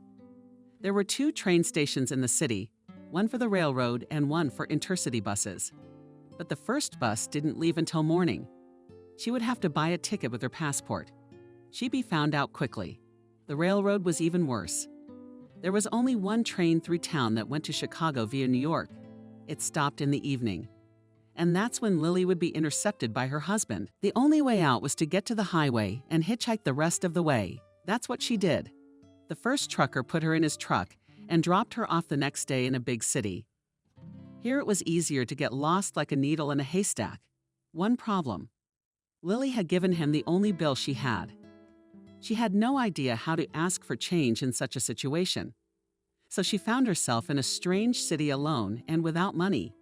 It was impossible to go to the police. The whole story would come out. She would most likely be sent to her place of residence. Finding a job would take a few days at best. You can't just take the first job that comes along. She would have to look for a place to live, or at least a place where Lily would be paid a sum of money in advance, and she could rent a corner of the house. All the next day, the young woman wandered around the city and read the advertisements posted on bus stops and poles. Her situation was desperate. Here they offer a place for a caregiver, but she has no phone number. She can't call and make an appointment, and she has no money to pay for the call and machine. And there's no address on the ad. And another suggestion. Dumpling pilots are required, and there's even an address. But it's on the other side of town. And how do you get there? No trivia. A shuttle bus. They also offered a shelter for homeless alcoholics and drug addicts. The ad guaranteed a night's lodging, food, a job with a daily paycheck. But Lily hesitated. She imagined what kind of contingent would be there. She still felt very ill. Her arm ached, and she was dizzy with fatigue and hunger. Lily found some change in her pocket and decided to go to the store to buy at least some bread. She was out of luck. There were no cheap loaves left on sale, only expensive slices in cellophane. Nearby on the display case were different kinds of nuts, and Lily couldn't resist. Her hand reached out, as if the young woman remembered her childhood in the orphanage and David, who from time to time stole chocolates from the store for her girlfriend. But Lily is grabbed by the arm. The guard about 5 years older than her was a tall guy. "Come with me," he commanded. "But me, I'll put everything back. I haven't eaten anything in the hall yet," fed Lily. Without saying a word, he led her into the back room and told her to take off her clothes. Why? She was scared. "How do I know what else you've got in your pockets or in your bra? You women have such a huge anatomy. Get undressed. Or shall I call the police?" Burning with shame, Lily began to take off her blouse. It was very uncomfortable for her. One arm was in a cast, but she managed to pull the bra strap off her shoulder, revealing a tattoo of a dragon with a rose. "Stop," suddenly the guard said. And Lily noticed the change in his voice. "Where did you get that?" The last thing the young woman expected was for the guard to be interested in the tattoo. And this was stuffed a long time ago in the orphanage. She also said and regretted mentioning the orphanage. Now the guy will definitely think that she is a thief. After all, for the orphanage runs a bad name. Take the change. Good price for a couple of uneaten nuts. Lily almost cried. Sidey but at her the guard and hurriedly pulled out a phone. Who are you calling? Lily was frightened, but the guy didn't listen to her. Mom, he said. When Mom was picked up on the other end, she seemed to have found herself. I've regretted putting my daughter in the wrong hands my whole life. Now I can already summarize and realize that my story is unconventional. The first time I got married right after the institute, but it did not bring me happiness. We had no children, but I had a niece, Doria. My older sister moved to France on a program to work there as a nanny. She left her only daughter behind for now. She told me she'd pick her up later. She called me and told me the Americans were so smiling. You left your own child to nurse ours, and Doria grew up quietly in our home. And now I had no doubt that she would stay with us for good. It's hard to walk in heels, especially if you're not used to it. It's true that not all heels are suitable for the habit. I remember when I went on duty at a printing house in another neighborhood. In high stilettos, only to go to the theater in them. I went home barefoot. I don't care if it's the main street. I don't care if they take me for an idiot. But what bliss! And these boats are medieval instruments of torture come to life.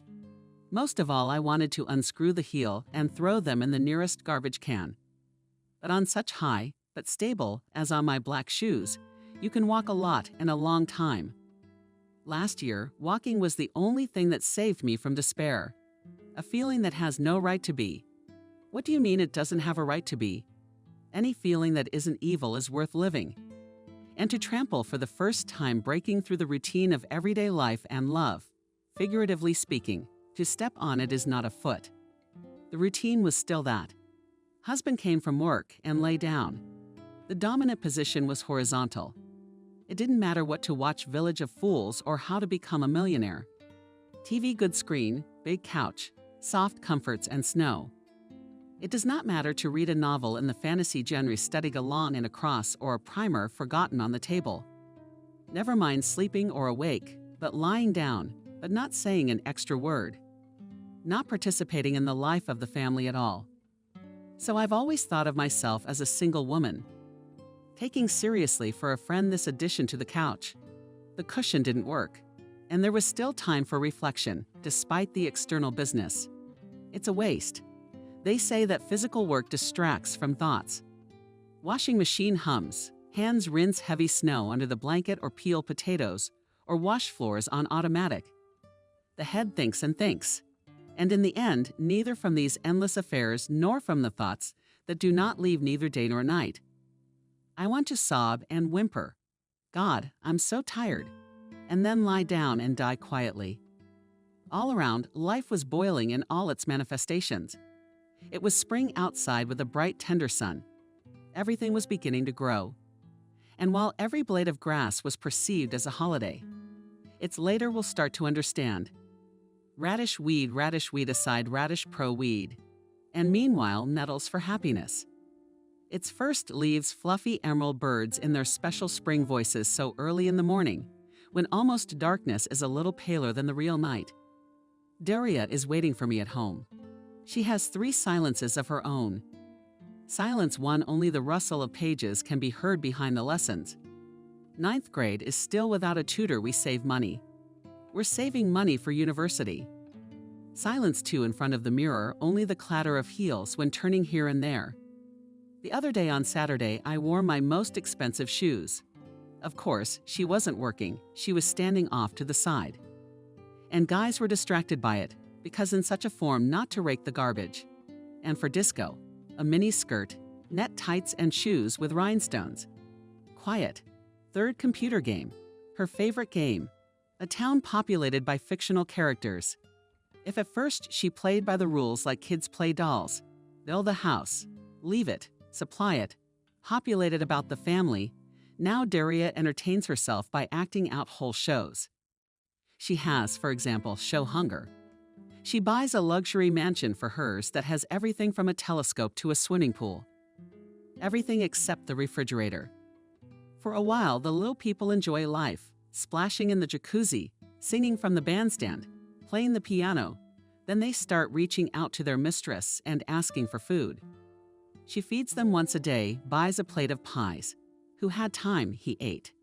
After a while, the pestilence begins. To sad music, death with a sight comes for one or the other. An urn with ashes is left in place of the deceased. Daria immediately sells the urn and the house becomes haunted. For the last survivor, Daria buys the most expensive refrigerator full of food. When I ask her if she feels sorry for the computer babies, she coldly shrugs her shoulders. What's there to feel sorry for? It takes 2 minutes to make new ones. I wish I had that kind of willpower. Daria will probably have a personality like my coworker. She's an animal trainer by trade. It seems that if her life was in the circus, she'd be able to handle lions without a problem. So far, her husband has achieved a rare degree of training. She wouldn't speak to him for 2 months at a time, sending him to his mom. Despite her pleas, her boss picked her up every morning and they drove to work together. Anyway, now Peter. After 10 years of marriage, she's pure silk. Not only does everything around the house, but sees Nancy as the one and only incomparable, of which you can't even put anyone else next to her. 2 things happened in my life at that time. I got into freediving and fell unrequitedly in love. Is an adventure enough for you? Asked my other friend Miranda. She couldn't have said anything different. By then I was in my 6th year of working for Incredible magazine. Every month it came to readers. 200 pages of photo text. Where would so much incredible stuff come from? We were sent materials from all over the world. Because the requirements for content we had were small, royalties were paid correctly. But many people want to tell about unusual phenomena occurring in their neighborhoods. Some have seen with their own eyes, the whole. Some saw mysterious mirages. We processed these materials and published them. And my friend Miranda did the publicity. A lot of the space in the magazine was devoted to advertisements. My friend was a terrible neighbor, didn't dare to get out, even if someone invited her to the villa. For her, there was only her own, very comfortable apartment and office. That's why she considered my life to be literally nomadic. After all, my husband, niece, nephew, and I often traveled around the country. And then there's diving. Many people like to swim underwater, but to come into almost related contact with the depth of the dive to the limit of meters for a man, having nothing but caresses on such a dare few. I'll tell you in a nutshell why I took up swimming. I started learning as a child, spending vacations at my grandparents' place. The Black Sea in those places is very beautiful. On my trouble, I discovered a mask and fins. Why bad luck? Because I held onto the water then. I could barely swim only a few meters. And flippers are a special thing. Even for a beginner, they give you faith in your own strength. It seems that you glide along the sea surface quickly, like a dolphin, and it is impossible to drown. I came running to the still deserted beach. In the early morning, the coarse pebbles were cold, and the sea was also still cold and clear as a tear. I quickly threw off my sundress and left it on the stones and threw myself into the arms of the sea, which picked me up and carried me. You lower your masked face into the water, and you are transported to another world. Paris. Below in a silly haze, underwater landscapes change. Huge rocks, overgrown with shells, green and red algae. The slanting rays of the sun, and white transparent umbrellas and silence. You hear only your own breathing through the tube. 200 meters from the shore, a rock was hiding under the water. You can sit down, have a rest. And from the shore, the sight is fantastic. A man sits in the middle of the sea as if he weighs nothing, or he could walk on the water like a saint. I ran my fingers through the thick, fluffy seaweed that covered the rock. And then my eyes slipped off my foot and I couldn't catch it. That's how I was left completely helpless quite far from the shore back I could not. After all, I couldn't hold on to the water very well, and the distance was long. I had to wait until there was someone I could call for help. In the meantime, the only thing I could hold on to was to keep the waves from washing me off the rock. And then I saw the girl, where she had swum from, and where she was going. A small black head flashed in the waves. The girl was paddling leisurely and with the confident movements of an experienced swimmer. "Help me, please," I shouted. It was embarrassing to ask, but it was even more frightening to be left without help. It's so easy to drown. I explained in a few words what had happened. The girl dived in silently. She didn't show her face for a long time.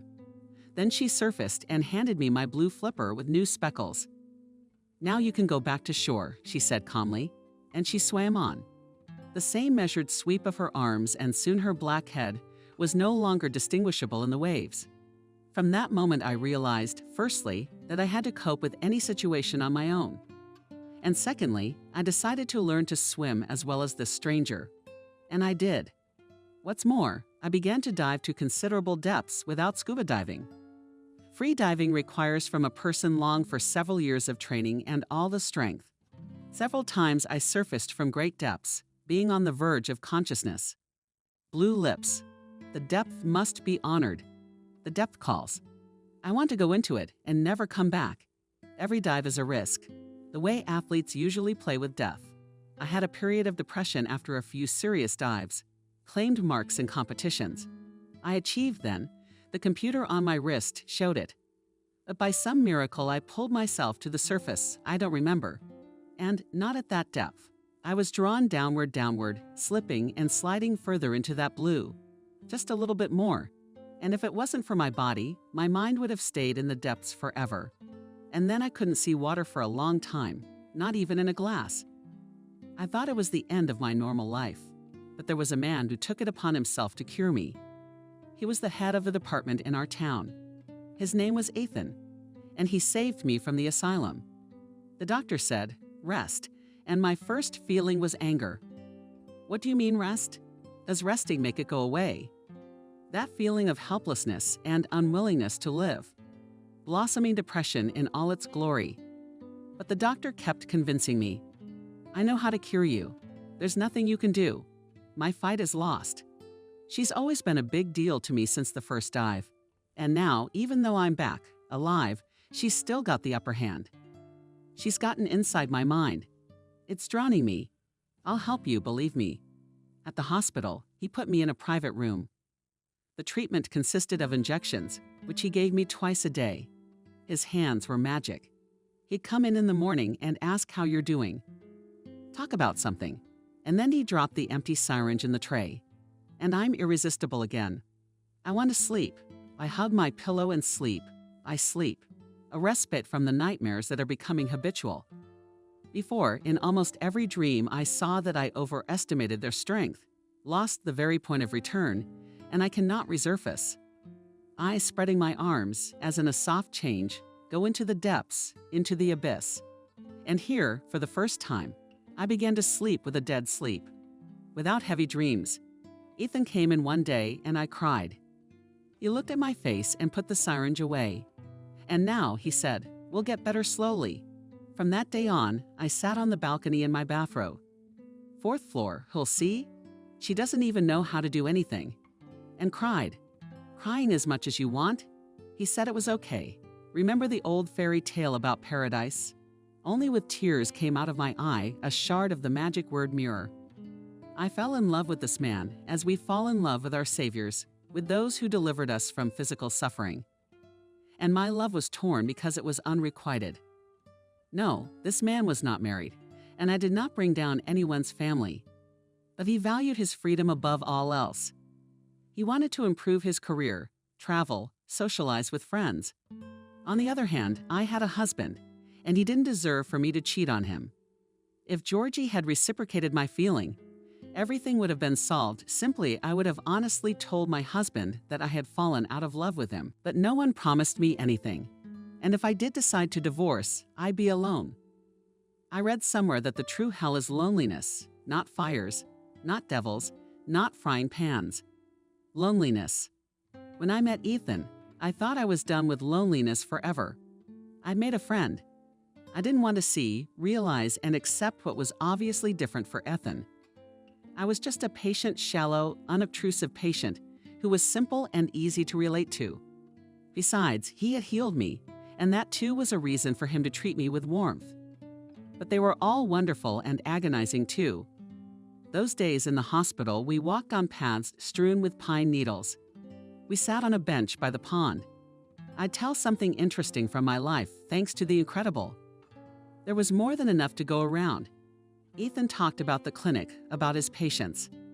There was something elusive missing from our conversations, something that would allow me to rest my head on his shoulder and close my eyes.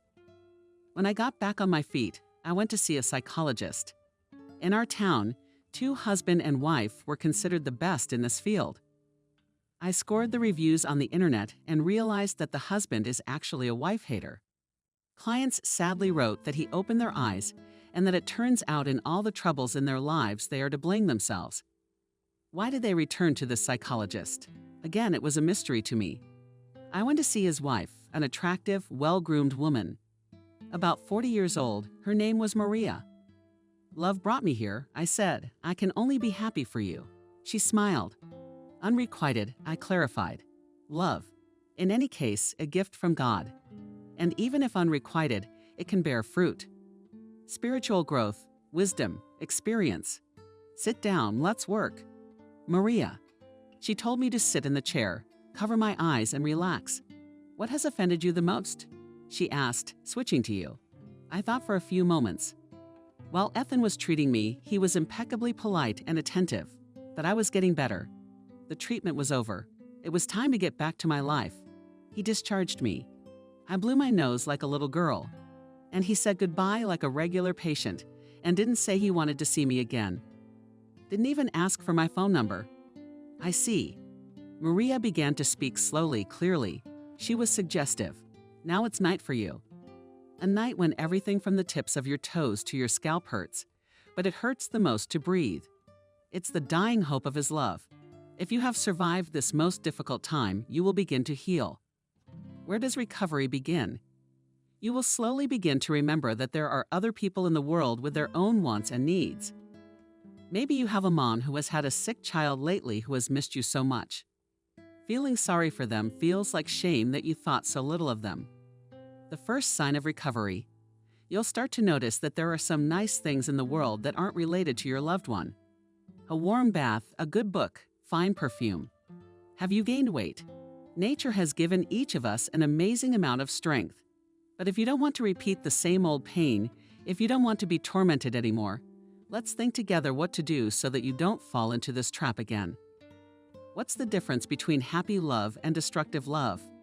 Crazy love is also called crazy love because it involves inequality. You are capable of loving and your partner is not. The more you give your soul to him to awaken reciprocal love, the less you get from him.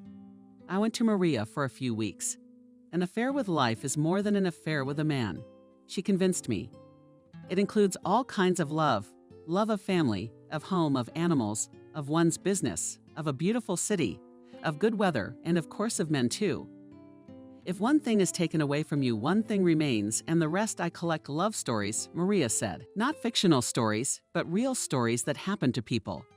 I remember an old story printed in a magazine. A man wrote about how lonely he was.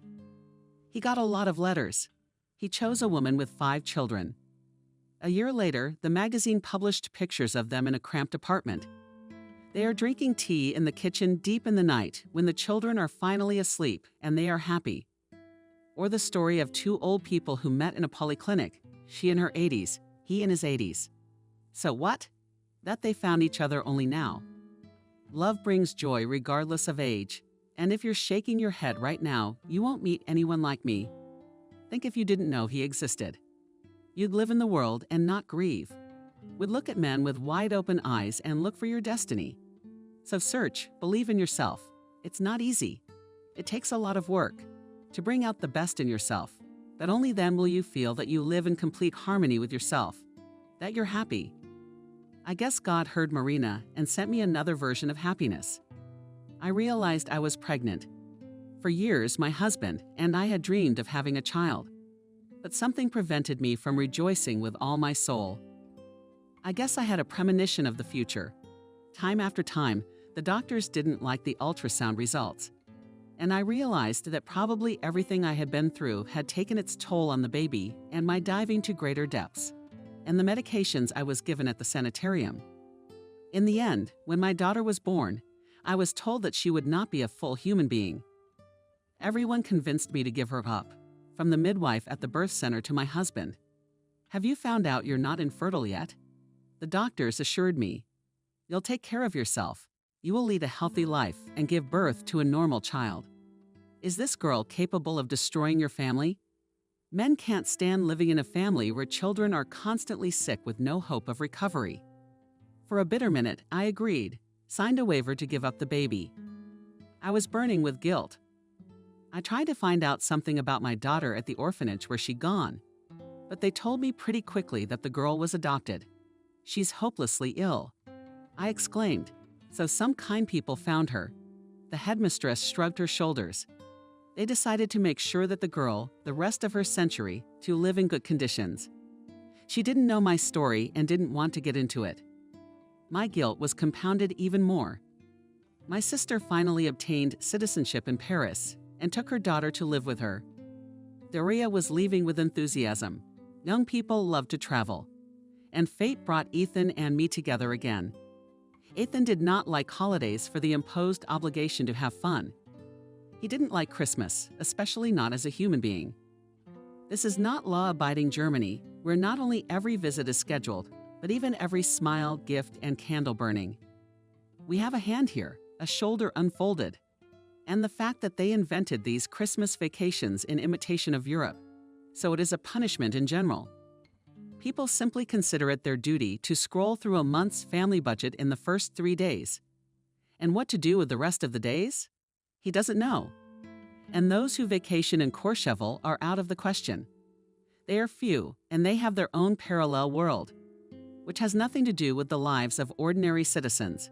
And it's these ordinary citizens who become the patients of their department. This time they stayed with Jack and a recent medical school graduate. Of course, if Ethan had his way, he would have banned paid medical education.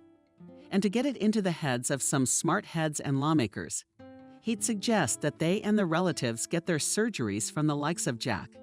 But the sneaky part is that they would be treated by luminaries of learning. Jack attends surgeries and learns from senior colleagues. The process seems to start from scratch. He doesn't know the most basic things. And if anything, he'll honestly admit he hasn't been to any of these lectures.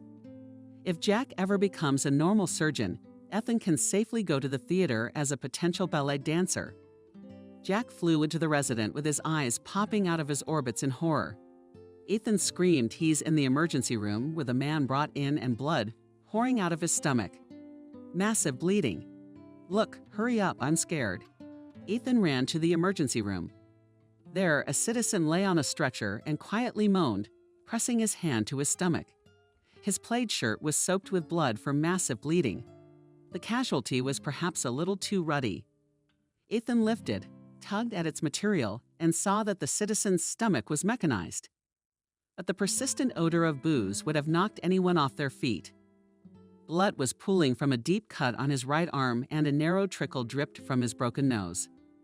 The man opened one eye and, seeing Ethan, uttered, "Doctor, it was Alex who bottled me." The bastard hit me in the head, and then Jack stood next to him with his arms folded across his chest in prayer. Nurse Helen put a tourniquet on the man, and the sufferer was sent to the trauma center under his shirt. Was it too weak to look? Ethan Jack asked, walking down the corridor. But so much blood, so much blood.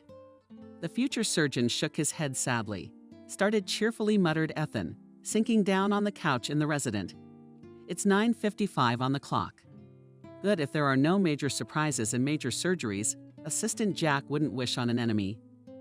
I'm gonna have to pull some of my coworkers away from the holiday table. I hate to do that." Ethan opened the refrigerator in the far corner, lurking, donated by one of the grateful patients, a bottle of Armenian cognac, 7 years old. If there's no emergency, at 12 o'clock he and Jack will have a small drink. In the corridor, the patients sleep quietly. In the meantime, Ethan has Jack make sandwiches. We should at least get a little something to eat while things are quiet. Jack hustles obsequiously. Deftly he sliced a clear slice of ham and stacked them on slices of fresh loaf. 2 scoops of coffee for you, as always.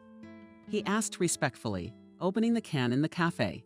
Ethan nodded and thought that Jack might make a good bartender. No sooner had Ethan eaten the first bite of his sandwich than there was a knock at the door. The gray-haired head of Benjamin's patient from Ward 6 peeked through the crack. "Doctor, I need an enema." "It's just that on the second day nothing is working. It's so hard." "All right, I'll tell you." Nurse Ethan nodded and told Jack to find Helen, who disappeared. Probably gone to her friend Kate. "Urology. You won't. You'll be giving your grandmother an enema yourself," he threatened. "Jack, I don't know how to do that." He was scared standing in the doorway. "You'll learn." Ethan encouraged him. 10 days ago, Benjamin was brought to the ward in the most serious condition, 80-year-old old woman. As it turned out, she had eaten a guest and some lard, and she was twisted. So the poor woman could not breathe, could not charm. Ultrasound showed that her gallbladder was full of stones and needed emergency surgery.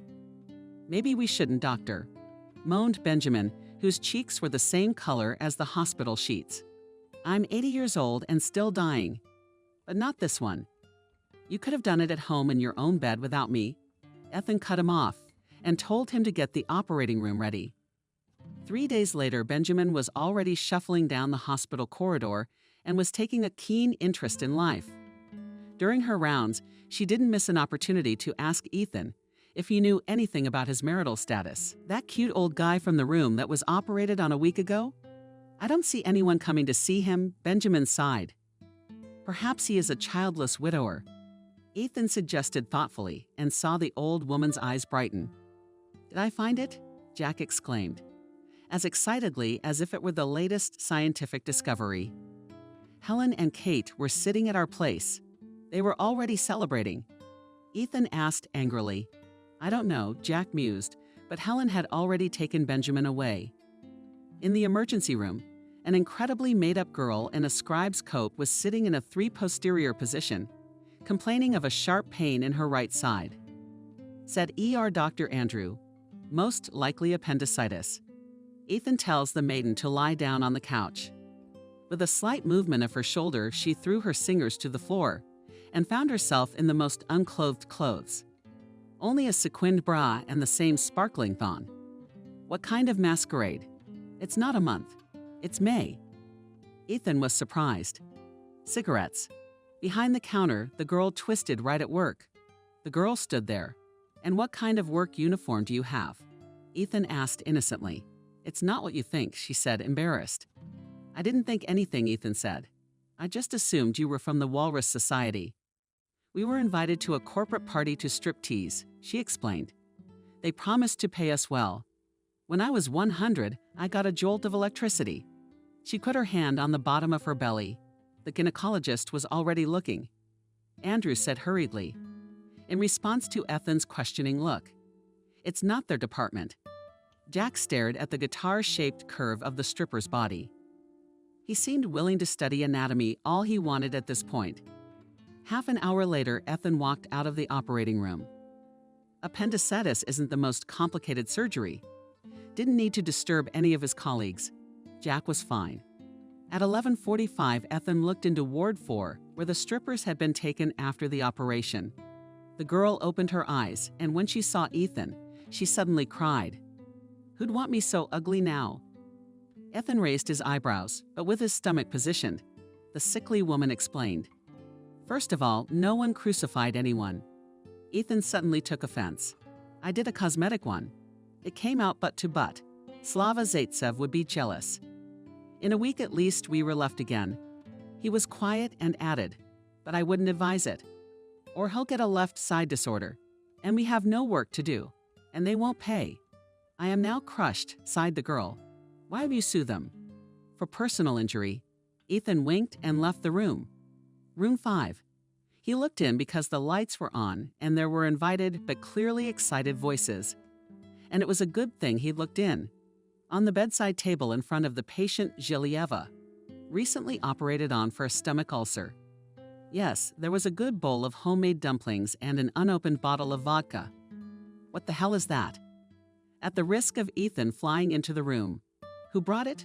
My wife? Confused, Zhiliev.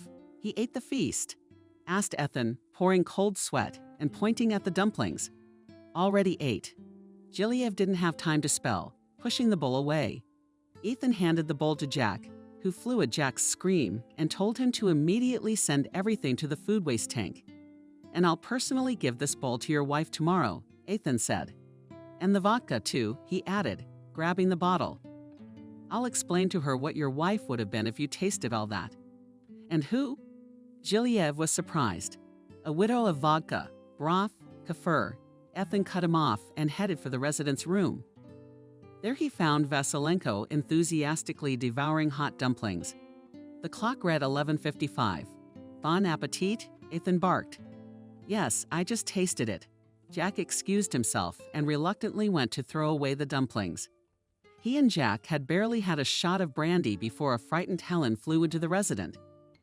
"Ethan, there's Santa Claus being brought in," shouted she. "I didn't order it."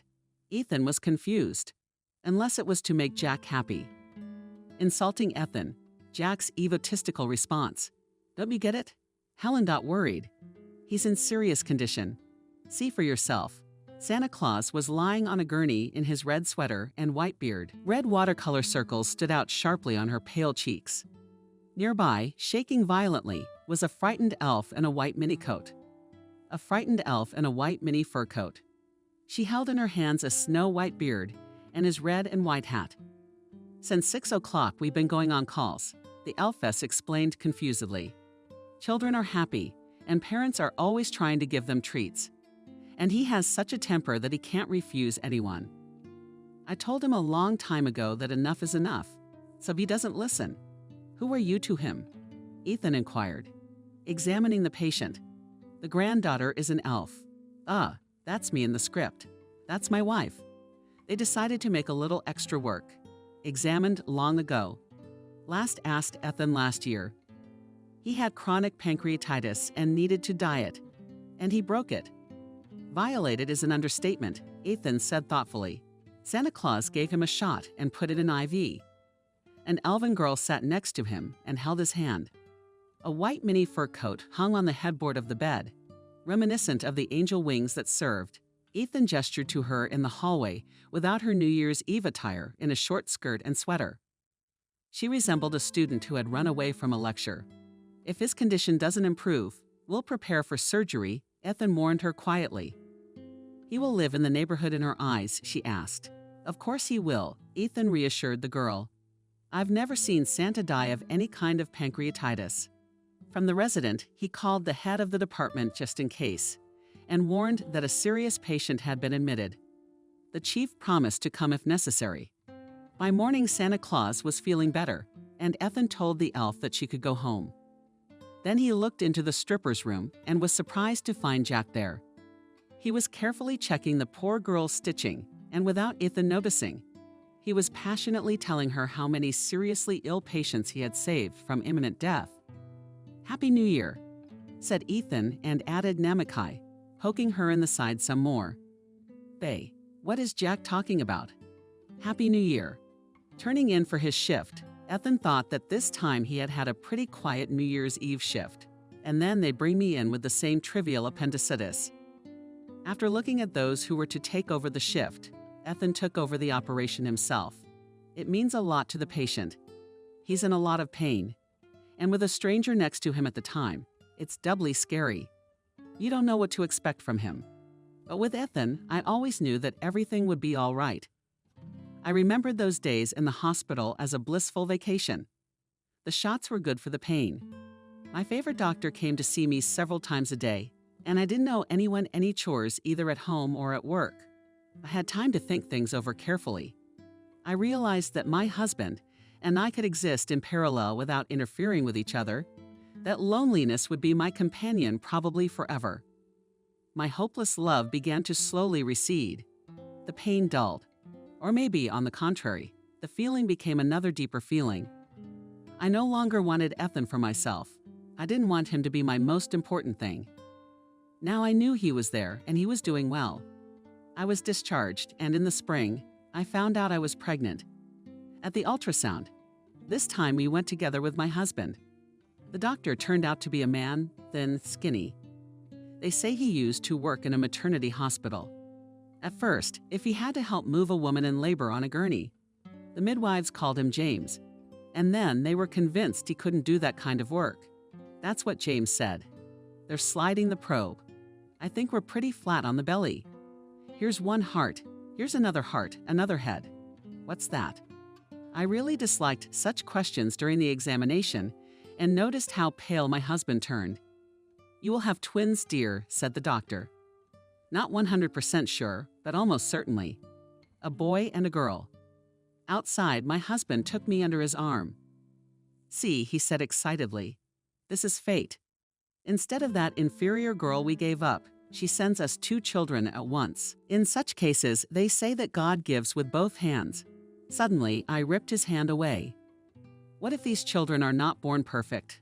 I asked. We'll put them in good hands again. How can you and I talk about God? After all, maybe our girl grows up normal, pleasing her foster parents. We've been told that can't happen. You know what happens.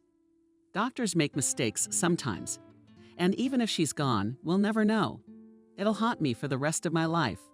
We didn't talk the rest of the way. I did give birth to a boy and a girl. I left my favorite dives. I didn't care about that anymore, except to the sea. We could sometimes get away with the kids, but the country was taking a turn for the worse. There was another crisis, and we bought a villa. If my husband thought that our twins are compensation received from fate for the child we lost, I thought that the new villa is compensation for the one that tormented me all my childhood and adolescence. Villa Mom was given when she was expecting me, and not just so on, and her friend who worked in the house, and repeated under a lying stone water does not flow. These plots of land knocked out Mom, and in the 8th month looked at a plot of clay, and in the road 10 minutes walk from her factory. And she cried. Really? Said the father. You know how we are here all arranged and became not only my parents, but all the factory workers. Happy owners of hell knows what, but their inch of land to build a garden city. My father built it in his own way. He said something very obscene on my tongue. For instance, he had a cellar in the cabin. You open the hatch and underneath is a square room 2 meters high. The empty one jumps out, and there is another hatch in the floor, and under it there is another such 2-meter square room, and again without a ladder.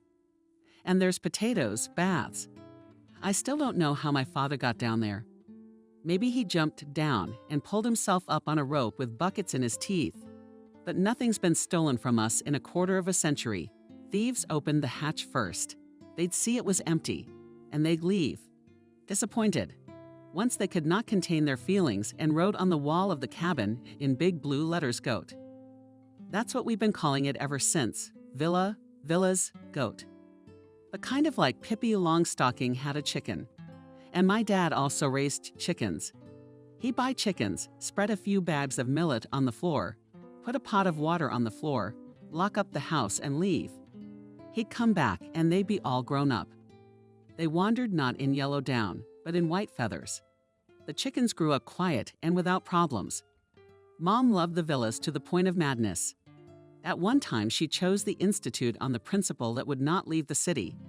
And in the city was one polytechnic, and my mom, instead of going to any university biofaculty or agricultural, became an engineer. And for more than 30 years, she settled down in the design office.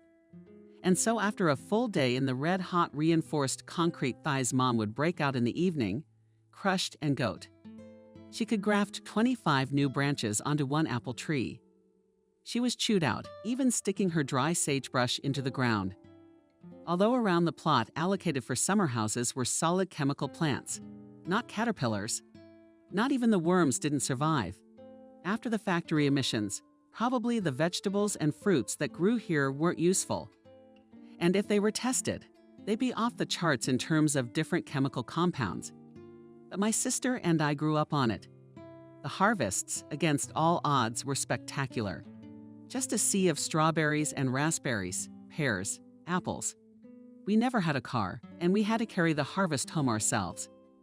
So when I remember summer, I'd always have a bucket of cherries in one hand and a bucket of currants in the other, and with all that weight a long walk under the hot sun to the bus stop.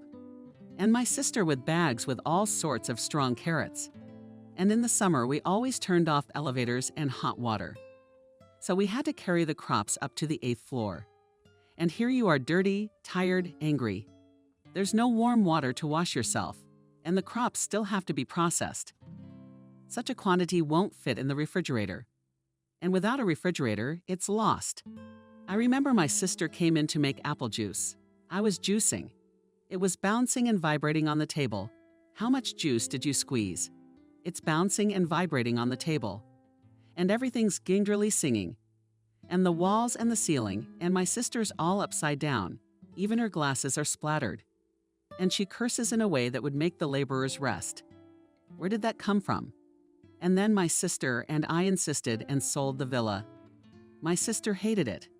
I didn't like to work the land at that time either. A neighbor bought it to combine 2 plots. That's how much my mom's teeth cost at that time, which she had done in a private office. But the teeth were uncomfortable. They were more and more in the glass. And then our dog turned the glass upside down and ate the teeth. I didn't marry the children. In the summer, we now lived in a cottage where my little ones could run barefoot. It was good that they grew up alone. The neighbors had no children. My daughter and son were not bored without peers. They had enough of each other, although the twins were born just 5 minutes apart. They were very different, Anna and Max. Anna, as they say, is a princess.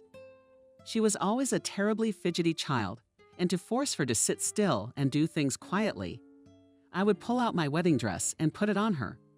It seemed so unimaginably beautiful to Anna that she would freeze and be afraid to move. And she'd sit there for an hour or two. All so beautiful. She was not yet 2 years old when we went for a walk in the city center, and I took her to a wedding dress salon out of sheer wit. There was my dress on Flower Boulevard. Not the only one. My God, it was like a savage who had prayed for his crystal beads all his life, and suddenly found himself in a shop full of costume jewelry. Anna grabbed the 2 nearest dresses with a dead grip and howled, "Mine."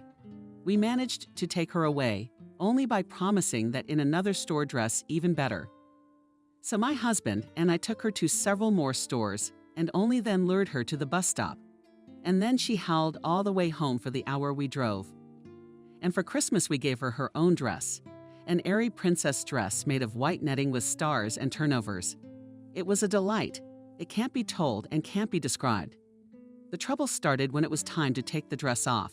She was only 2 years old at the time. Time to eat and bedtime.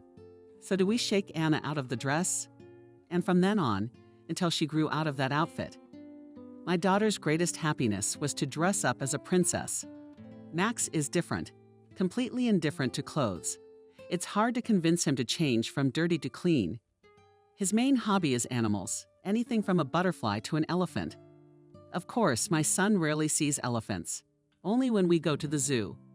And it all started with the fact that being very young, my son was sick. He lay quite sick and miserable and asked for a rabbit. In case you didn't know, the only way to have fun with a fever is a rabbit. When I got my paycheck, I went to get a rabbit.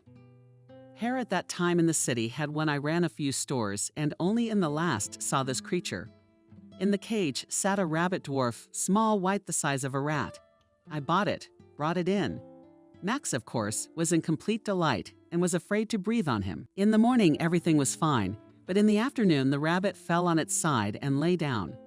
Only the whiskers move a little, and he snores a little audibly. We call the vet. They say bring, but it is clear that the hare to the hospital will not reach the hospital. Max is squatting nearby and wipes off his cheeks. Here's large fenced. I took the animal, put it in a box. Let it rest, I say. Really just did not know what to do. Half an hour later, I see Sat Bunny washed up, falling from weakness, went to the feeder to eat, and fell asleep, coming back to the saucer with the food in a ball like a kitten. Turns out he was stressed from the extra attention. Then, when I decided to go to the orphanage and find out something about my daughter, Christmas was approaching. I wasn't feeling very well. My head and shoulders ached. I guess all illnesses are a reflection of the way we live. I had too much on my shoulders, and I had a lot of heavy thoughts in my head. We hadn't bought a Christmas tree yet, and the kids were pestering me the day before, asking if I'd forget to bring the forest beauty in time. And on that day, our employee said that Christmas trees for journalists would be free of charge, and the national park had already allocated them.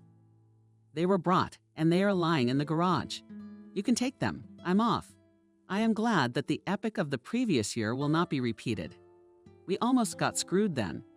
At first, there was a wild quantity of Christmas trees, and they were sold everywhere. The market was like a lumberyard.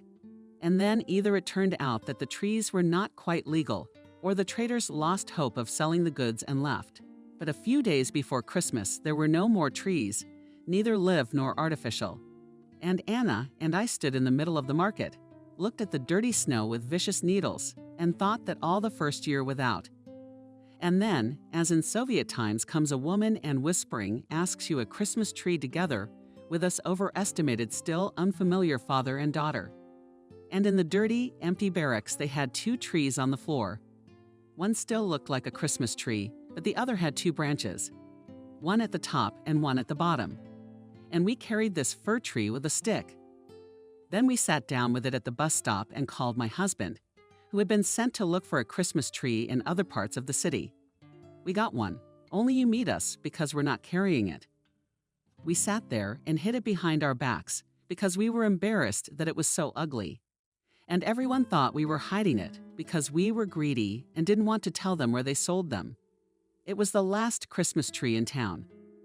We took it as a basis because at the dacha we have a spruce, which my mother brought in a scarf from near Street Petersburg, from the Ship Grove.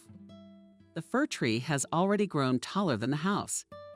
We cut off a few branches from her and screwed to our freak. And now you can choose the trees of your choice. That's great. We don't have much room in the house. All the rooms are crammed with furniture. The only place we can put a tree is on the table. So I asked in advance that they get me the smallest tree they could find. I was passing by the bazaars.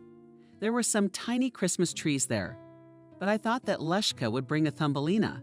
I'm going into the garage.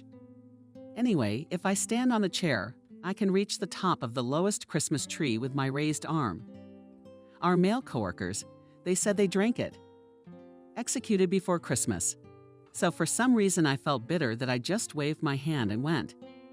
I didn't know why I got on the bus and went to the orphanage. Of course, they wouldn't let me go any farther than the watch. After all, I had no prior arrangement with anyone. And passing by, the educator only threw that the secret of adoption is protected by the state. And I will never know what kind of family took my child in, and then a miracle happened. Anyway, I can't interpret it any other way. The old nanny who was mopping the floor left her mop and looked at me. Are you that stupid girl who swam out of before she abandoned the baby? Aya, do you remember me, even though I'm an old woman with a bad memory? I can tell you the truth, but I don't want you to run around in my generation. What are you talking about? I don't get it. Well, you won't complain to all the authorities that they cheated you for no reason that our bosses are in trouble. What about my girl? I got cold feet. I was cheated. She's dead. Your daughter is alive. The nanny squeezed the rag and wounded around the mop again. She's grown up all right. Not even sick at all. Only nobody took her in and adopted her. She grew up in these walls. She finished school and moved away. Where to? I guess I couldn't control my voice at that moment, because the woman on watch looked back at us. I don't know about that. You didn't give her a name, did you? If you gave up on her right away, why are you crying? It's too late now. Her name is Lily. Maybe she's married now. I was already crying. I would have come to my senses. I would have taken her. That's why the nurse said that different moms come here and make scandals. And our teachers have been beaten up. That's why we try to say that their children are no longer here. How am I gonna find her now? And here's a clue, she had a boy. And once they ran away from the orphanage together to a tattoo parlor, they beat a dragon and rose on her shoulder. They'd fought a lot, then the teachers. But she didn't remove the tattoo and probably wears it today. It's a hard life here, Mama. In winter, we barely managed to get the boiler room repaired. There was a glacier in the bedrooms, and our headmistress doesn't catch mice. The kids complain that they're cold, and she said get a second blanket. At home, I did not answer the questions of my husband's children. I lay down and turned my face to the wall. I could not imagine what my girl had become, because I had hardly seen her. For some reason, I remembered my own youth. It was cold in our dormitory at the university, too. In my first year, in September, I lived alone in our local room. The students were sent to work on the collective farm, and we were left to clean the classrooms and the dean's office. I remember evenings when, having collected from all 5 beds green and blankets with crimson stripes around the edges, I folded under them with my teeth and warmed my hands over the electric stove. The stove was illegal. Cooking was supposed to be done on the only 3-burner electric stove on the floor. Only one of the burners could bring food to a boil. And you could not turn away, move away, go to get onions, salt. Everything was stolen from the pot. A piece of chicken, half a raw potato, so half a raw potato. Yesterday's applicants, we were still children. We had to get used to the fact that for potatoes we had to go to the market, to the other end of the city, and we would not see milk at all, because bottled milk in stores is bought up in 2 hours, and bottled in the evenings you can get only in the outskirts of the stores. And if someone from the dormitory wanted to make mashed potatoes and began to sip potatoes, he was snidely asked if you have milk. Usually the potatoes were just mashed with water and butter. What we ate then? In the morning we thinly sliced onions and poured mayonnaise on them and put them on a piece of bread. In the evenings we cooked chicken soup and occasionally from the scholarship allowed ourselves to go into dumplings. It's expensive, variable, but it's still crowded because the dumplings are delicious. We stand at the tail end. The lines are long. From time to time, the cook comes over to them, and we see what they hold in their hands. If it's mitten-sized, we hang it up. The line sighs disappointedly. If it's a colander, it's a sit-down. And those who are first in line now will get their portions. And me and my girlfriend will be at a table in a dark corner. You pour in your plate on the smoking dumplings. Half a cup of sour cream each to keep you satiated for a long time. My girl in kindergarten must have lived on hunger too. Then I remembered the library where I spent a lot of time during my school years. It occupied one wing of the Opera and Ballet Theater building, and in the other wing there was a choreographic school. The girls and boys there also lived in boarding school. I imagine how in the evenings these girls ran on the floor of dark staircases, tangled in down and shawl. Because it's cold here. I saw it all as if it were his. Their shapely legs in point shoes, and their hair tightly tied at the back of their heads, and I could hear what they were saying in the bedrooms. And soon they'll be dancing the Nutcracker because Christmas is coming. What can we get ourselves for Christmas? There's no makeup in the stores. I mean, they sell mascara. It's a block of black stuff as hard as granite that you have to thaw out before you can put on makeup. It's not like now, when everyone's excited about you and you're excited about the furniture. From the gypsies who occasionally sweep with their skirts near the stores, you can get polished shadows or lipstick, even in the bluest and lilac colors. Under the dead man we buy perfume. They were magic at that time. You could perfume a sweater and then wash it dry. And there was still a faint odor. How much was there? Watercolors, with a lower odor, or Romeo and Juliet in Riga. 2. Boxed bottles on white silk. Juliet smells like jasmine. Just before the holiday, everyone in the group drops 50 cents each and raffles off a bottle of champagne that someone has gotten, because there is no champagne in the stores either. I remember taking my children to the theater and what a celebration it was for them. We saw Silva. We were sitting in the front row. One of the characters dropped a champagne glass and it shattered. And then the dancers come out. If they were wearing shoes. No, point shoes. The stage is tiny and the dancers have to waltz right into the shards. At the very last moment, one of the artists leaned over and in one movement all this glass with a comb in the palm of his hand. And then Boney M. They got into a fight, and Boney screamed. Careful, he has a new disease shaking. Max whispers to Mom, what 3 bitches he's got, where it's shorter. I covered my face and sobbing. The librarian looks on with laughter. And then Silva swung his black bow over us and feathers flew on our heads. That's the kind of theater lovers we were. I could never agree with those people who think that time flows slowly.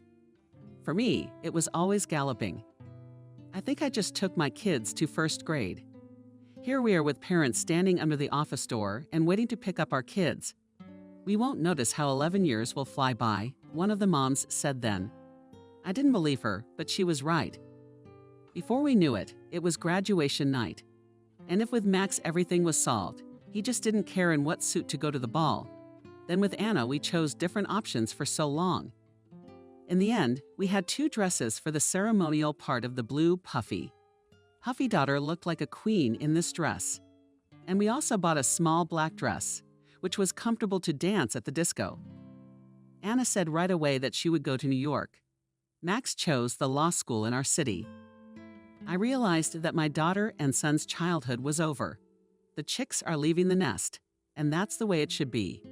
But before we parted, I warned the children that we had an important conversation to have. I didn't inform my husband that I was going to tell Anna and Max. He'd long since given up on our first child. Blurred it out of his memory. To him it was just some unpleasant incident that happened in such and such a year. But I knew I'd be tormented for the rest of my life by the fact that I'd given up my child. So I honestly told my kids that they had an older sister. Except we'll probably never find her. I can't even tell you what she looks like, I said with infinite sadness. The only time I ever saw her, her hair was dark and her eyes were blue. But then she was a newborn baby, and who knows what she's like now? The only thing more or less accurate. On her shoulder, she has a tattoo of a dragon holding a rose in its mouth. Anna was amazed. "Mom, but how did you decide to give up a child like that?" "Max and I were sick as children too, and you nursed us back to health. You cared for each one of us. It never occurred to you to get rid of us." That word "get rid of us" stabbed me.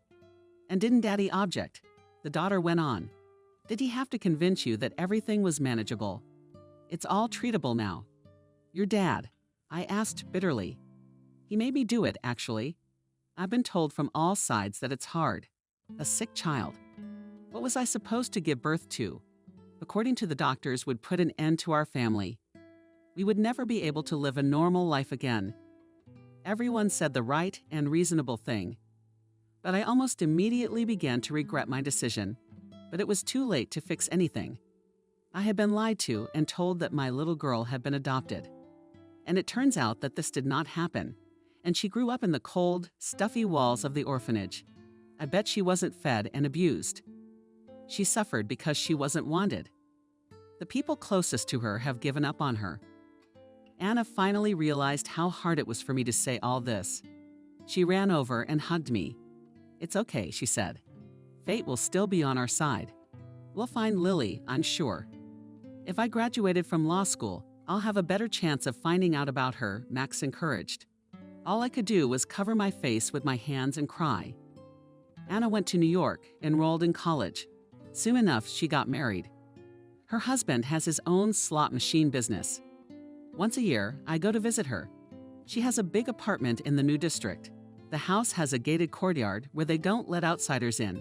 And in the apartment, in addition to the rooms, there is even a place for a small pond and a mini pool where the turtles swim. And Anna herself now looks stylish, wears expensive things, building a career. I realize that she will never return to our city, and that if I live to old age, I can hardly count on her as an assistant who will take care of me. I'm happy for my daughter, she's doing well, and my son-in-law and I have a great relationship. But essentially, I've lost Anna. She's slowly becoming more and more of a stranger with her own agenda and interests. Well, that's life, and I'm okay with that. Max graduated from law school and joined the police force, but it wasn't an easy road. There were always conflicts with his superiors. In our small provincial town, connections and money decide everything. After a couple of cases, Max quit. 2 cars collided at the intersection, one of them from Tost, so that she crashed into the concrete porch of the store. The elderly driver died on the spot when they began to reconstruct the picture of what had happened from the CCTV cameras. It became clear who was responsible for the accident. The son of the deputy of the local Duma flew his car at a huge, unacceptable speed for the city and did not think to slow it down even at the intersection, so he rammed into an old 8. But it was the dead driver who was found guilty of the accident. Allegedly, he should have given way. The young son of a wealthy family paid for the funeral. That's how he got off. The second case was about the same. Drunken officials on a motorboat went for a walk on one of the islands and managed to crash into an inflatable boat with a whole family in it, a father and mother and a child. The head of the family was injured, fell overboard, and his body was not found until several days later. The officials got away with it. The motor driver received a suspended sentence, and again the dead man was found guilty. Allegedly, he'd been drinking and failed to yield the right of way. "Can't be an investigator anymore," Max said afterward. "I'm doing my own research. I know who is to blame in this or that case. And the blame falls on completely different people. That's enough. I quit. And my son went to work as a security guard in a store, even though it didn't pay much. And the profession of security guard became, to put it mildly, not prestigious. Max still hasn't gotten married, even though my girlfriends tried to match him with their daughters. And I don't insist that my son rush to have a family. Let it happen in its own time. And I divorced my husband. I just couldn't take it anymore. The loneliness of being alone together. We had completely lost understanding of each other, and what filled my soul with bitterness did not touch him at all. At the registry office, we were persuaded to delay our decision. You've lived together for so many years. Do you really want to be alone now, when old age is already staring you in the face? Your children will have their own lives anyway. Would you be able to support each other? We heard you, but I insisted on a divorce. We split the apartment, got a 2-bedroom for our 3 and little family. The son took his father's side. They were always close. And now I have my own corner in the former dormitory. A 10-square-meter room with a tiny hallway. On one side of the bathroom, on the other, a kind of kitchen, a cubbyhole, which can hardly fit one person. But the center of the city opposite the stores. Next to the park and the second floor. I'm getting ready for old age. I won't have to climb stairs if the elevator goes out, or walk far for bread and kefir. I've resigned myself to the fact that I'll live out my life alone. Suddenly Max called me and almost shouted into the phone, "Mommy, she's found." The girl with the dragon and the rose. Lily sat idly in the back room. She was sure that nothing good would come of her attempt to sneak a few nuts in the store. Most likely, the guard would call the police and she would be fined something. Her name will be on the police report. Sooner or later, Herbert will find her, and when he does, he'll force her back into his house and beat her half to death, and a restraining order. The guard didn't say another word. He stood in the doorway of the back room and was definitely afraid Lily would get in somewhere. Sometimes female voices called out to him, but he just waved them away. And half an hour later, a middle-aged woman came into the little room. She was very pale and looked at Lily with her eyes, a shaken person. The last thing she looked like was an angry shopkeeper, and Lily didn't know what to think. "What's your name?" asked the woman. Lily gave her first and last name. After all, there was no point in hiding them. The woman flinched slightly. "Are you married?" Lily wanted to answer was, but the woman did not wait for those words. "You had a different maiden name." Hurriedly she asked, and when Lily named her, the stranger covered her eyes. "Did you grow up in an orphanage?" she said in a tone of assertion. "How do you know?" Lily wondered. "We need to talk.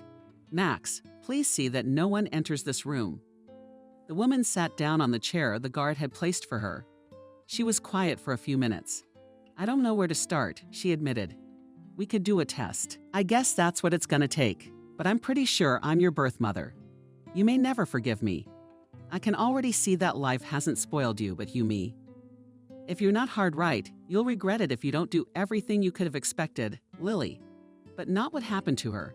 The guard didn't send her to the police station. Instead, a woman sat across from her and begged her to listen. "Speak up," Lily said. The woman started from afar. She talked about how she had married without much love, how she had gotten caught up in the routine of everyday life when she was still young and wanted a thrill, how she got into extreme sports and achieved something.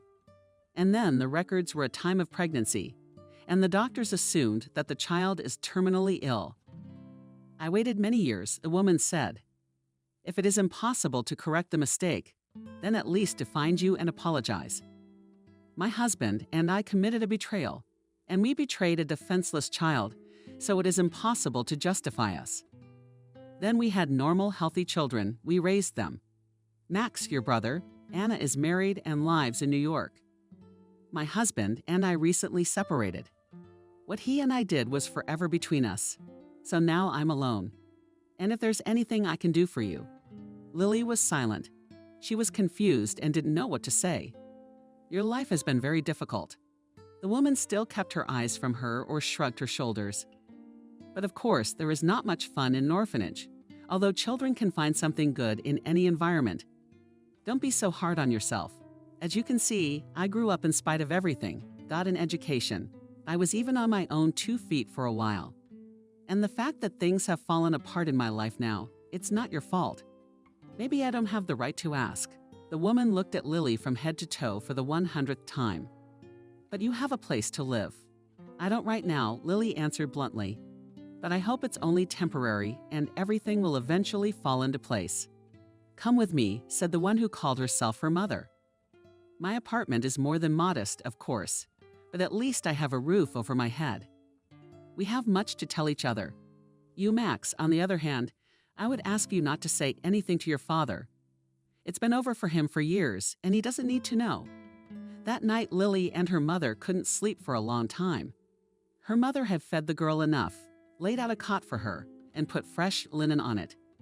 But they talked and talked even though the hands of the clock ran far past midnight. Lily told about her years of life in the orphanage, about her friends, about her teachers, evil and kind, about how she had become a landscape designer to create beauty with her own hands. Her mother touched her hand. "I have a villa. It's yours now." "Thank you," Lily whispered. About Herbert she told briefly it was too painful to remember. But she confessed that she was afraid he would find her. "You have a brother now. He'll be able to protect you." "Well, I don't know," Lily said incredulously. "I don't want to have to protect you from my ex-husband. He's got a lot of power and a lot of money." The next day at the family council, they decided that Lily would go to the villa and live there a little rest, come to her senses, and then it would be clear. Although the mother no longer doubted that she had found her daughter, she still once again traveled this way and visited the children's home and in the orphanage where Lily grew up. She went there with pictures of the girl. And now, when it was no longer about the interests of a minor girl, the educators were more cooperative.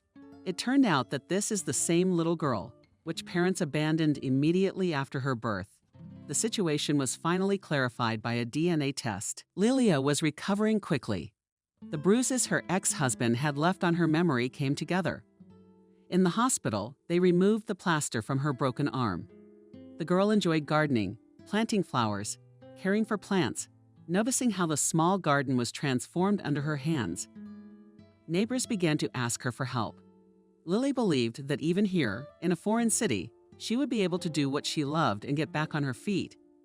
Herbert finally picked up her trail and appeared in the city. But Max, using his old police connections, managed to get a hold of him. "If I ever see you near your sister again, I'll have Sasha for a long time," he promised. "You weren't shy about raising your hand to Lily. And we're not shy. You'll probably be found in possession of drugs. And that's a lot of time."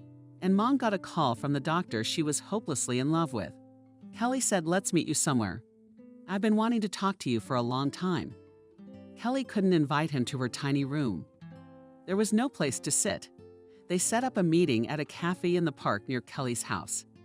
It was a rainy and cold day, and it suited the woman's mood. Until now, her rare encounters with Ethan had been like a drug of happiness and hope at first. And then he'd be gone for months, if not years. And that was how it was now. The last time they'd seen each other was several years ago.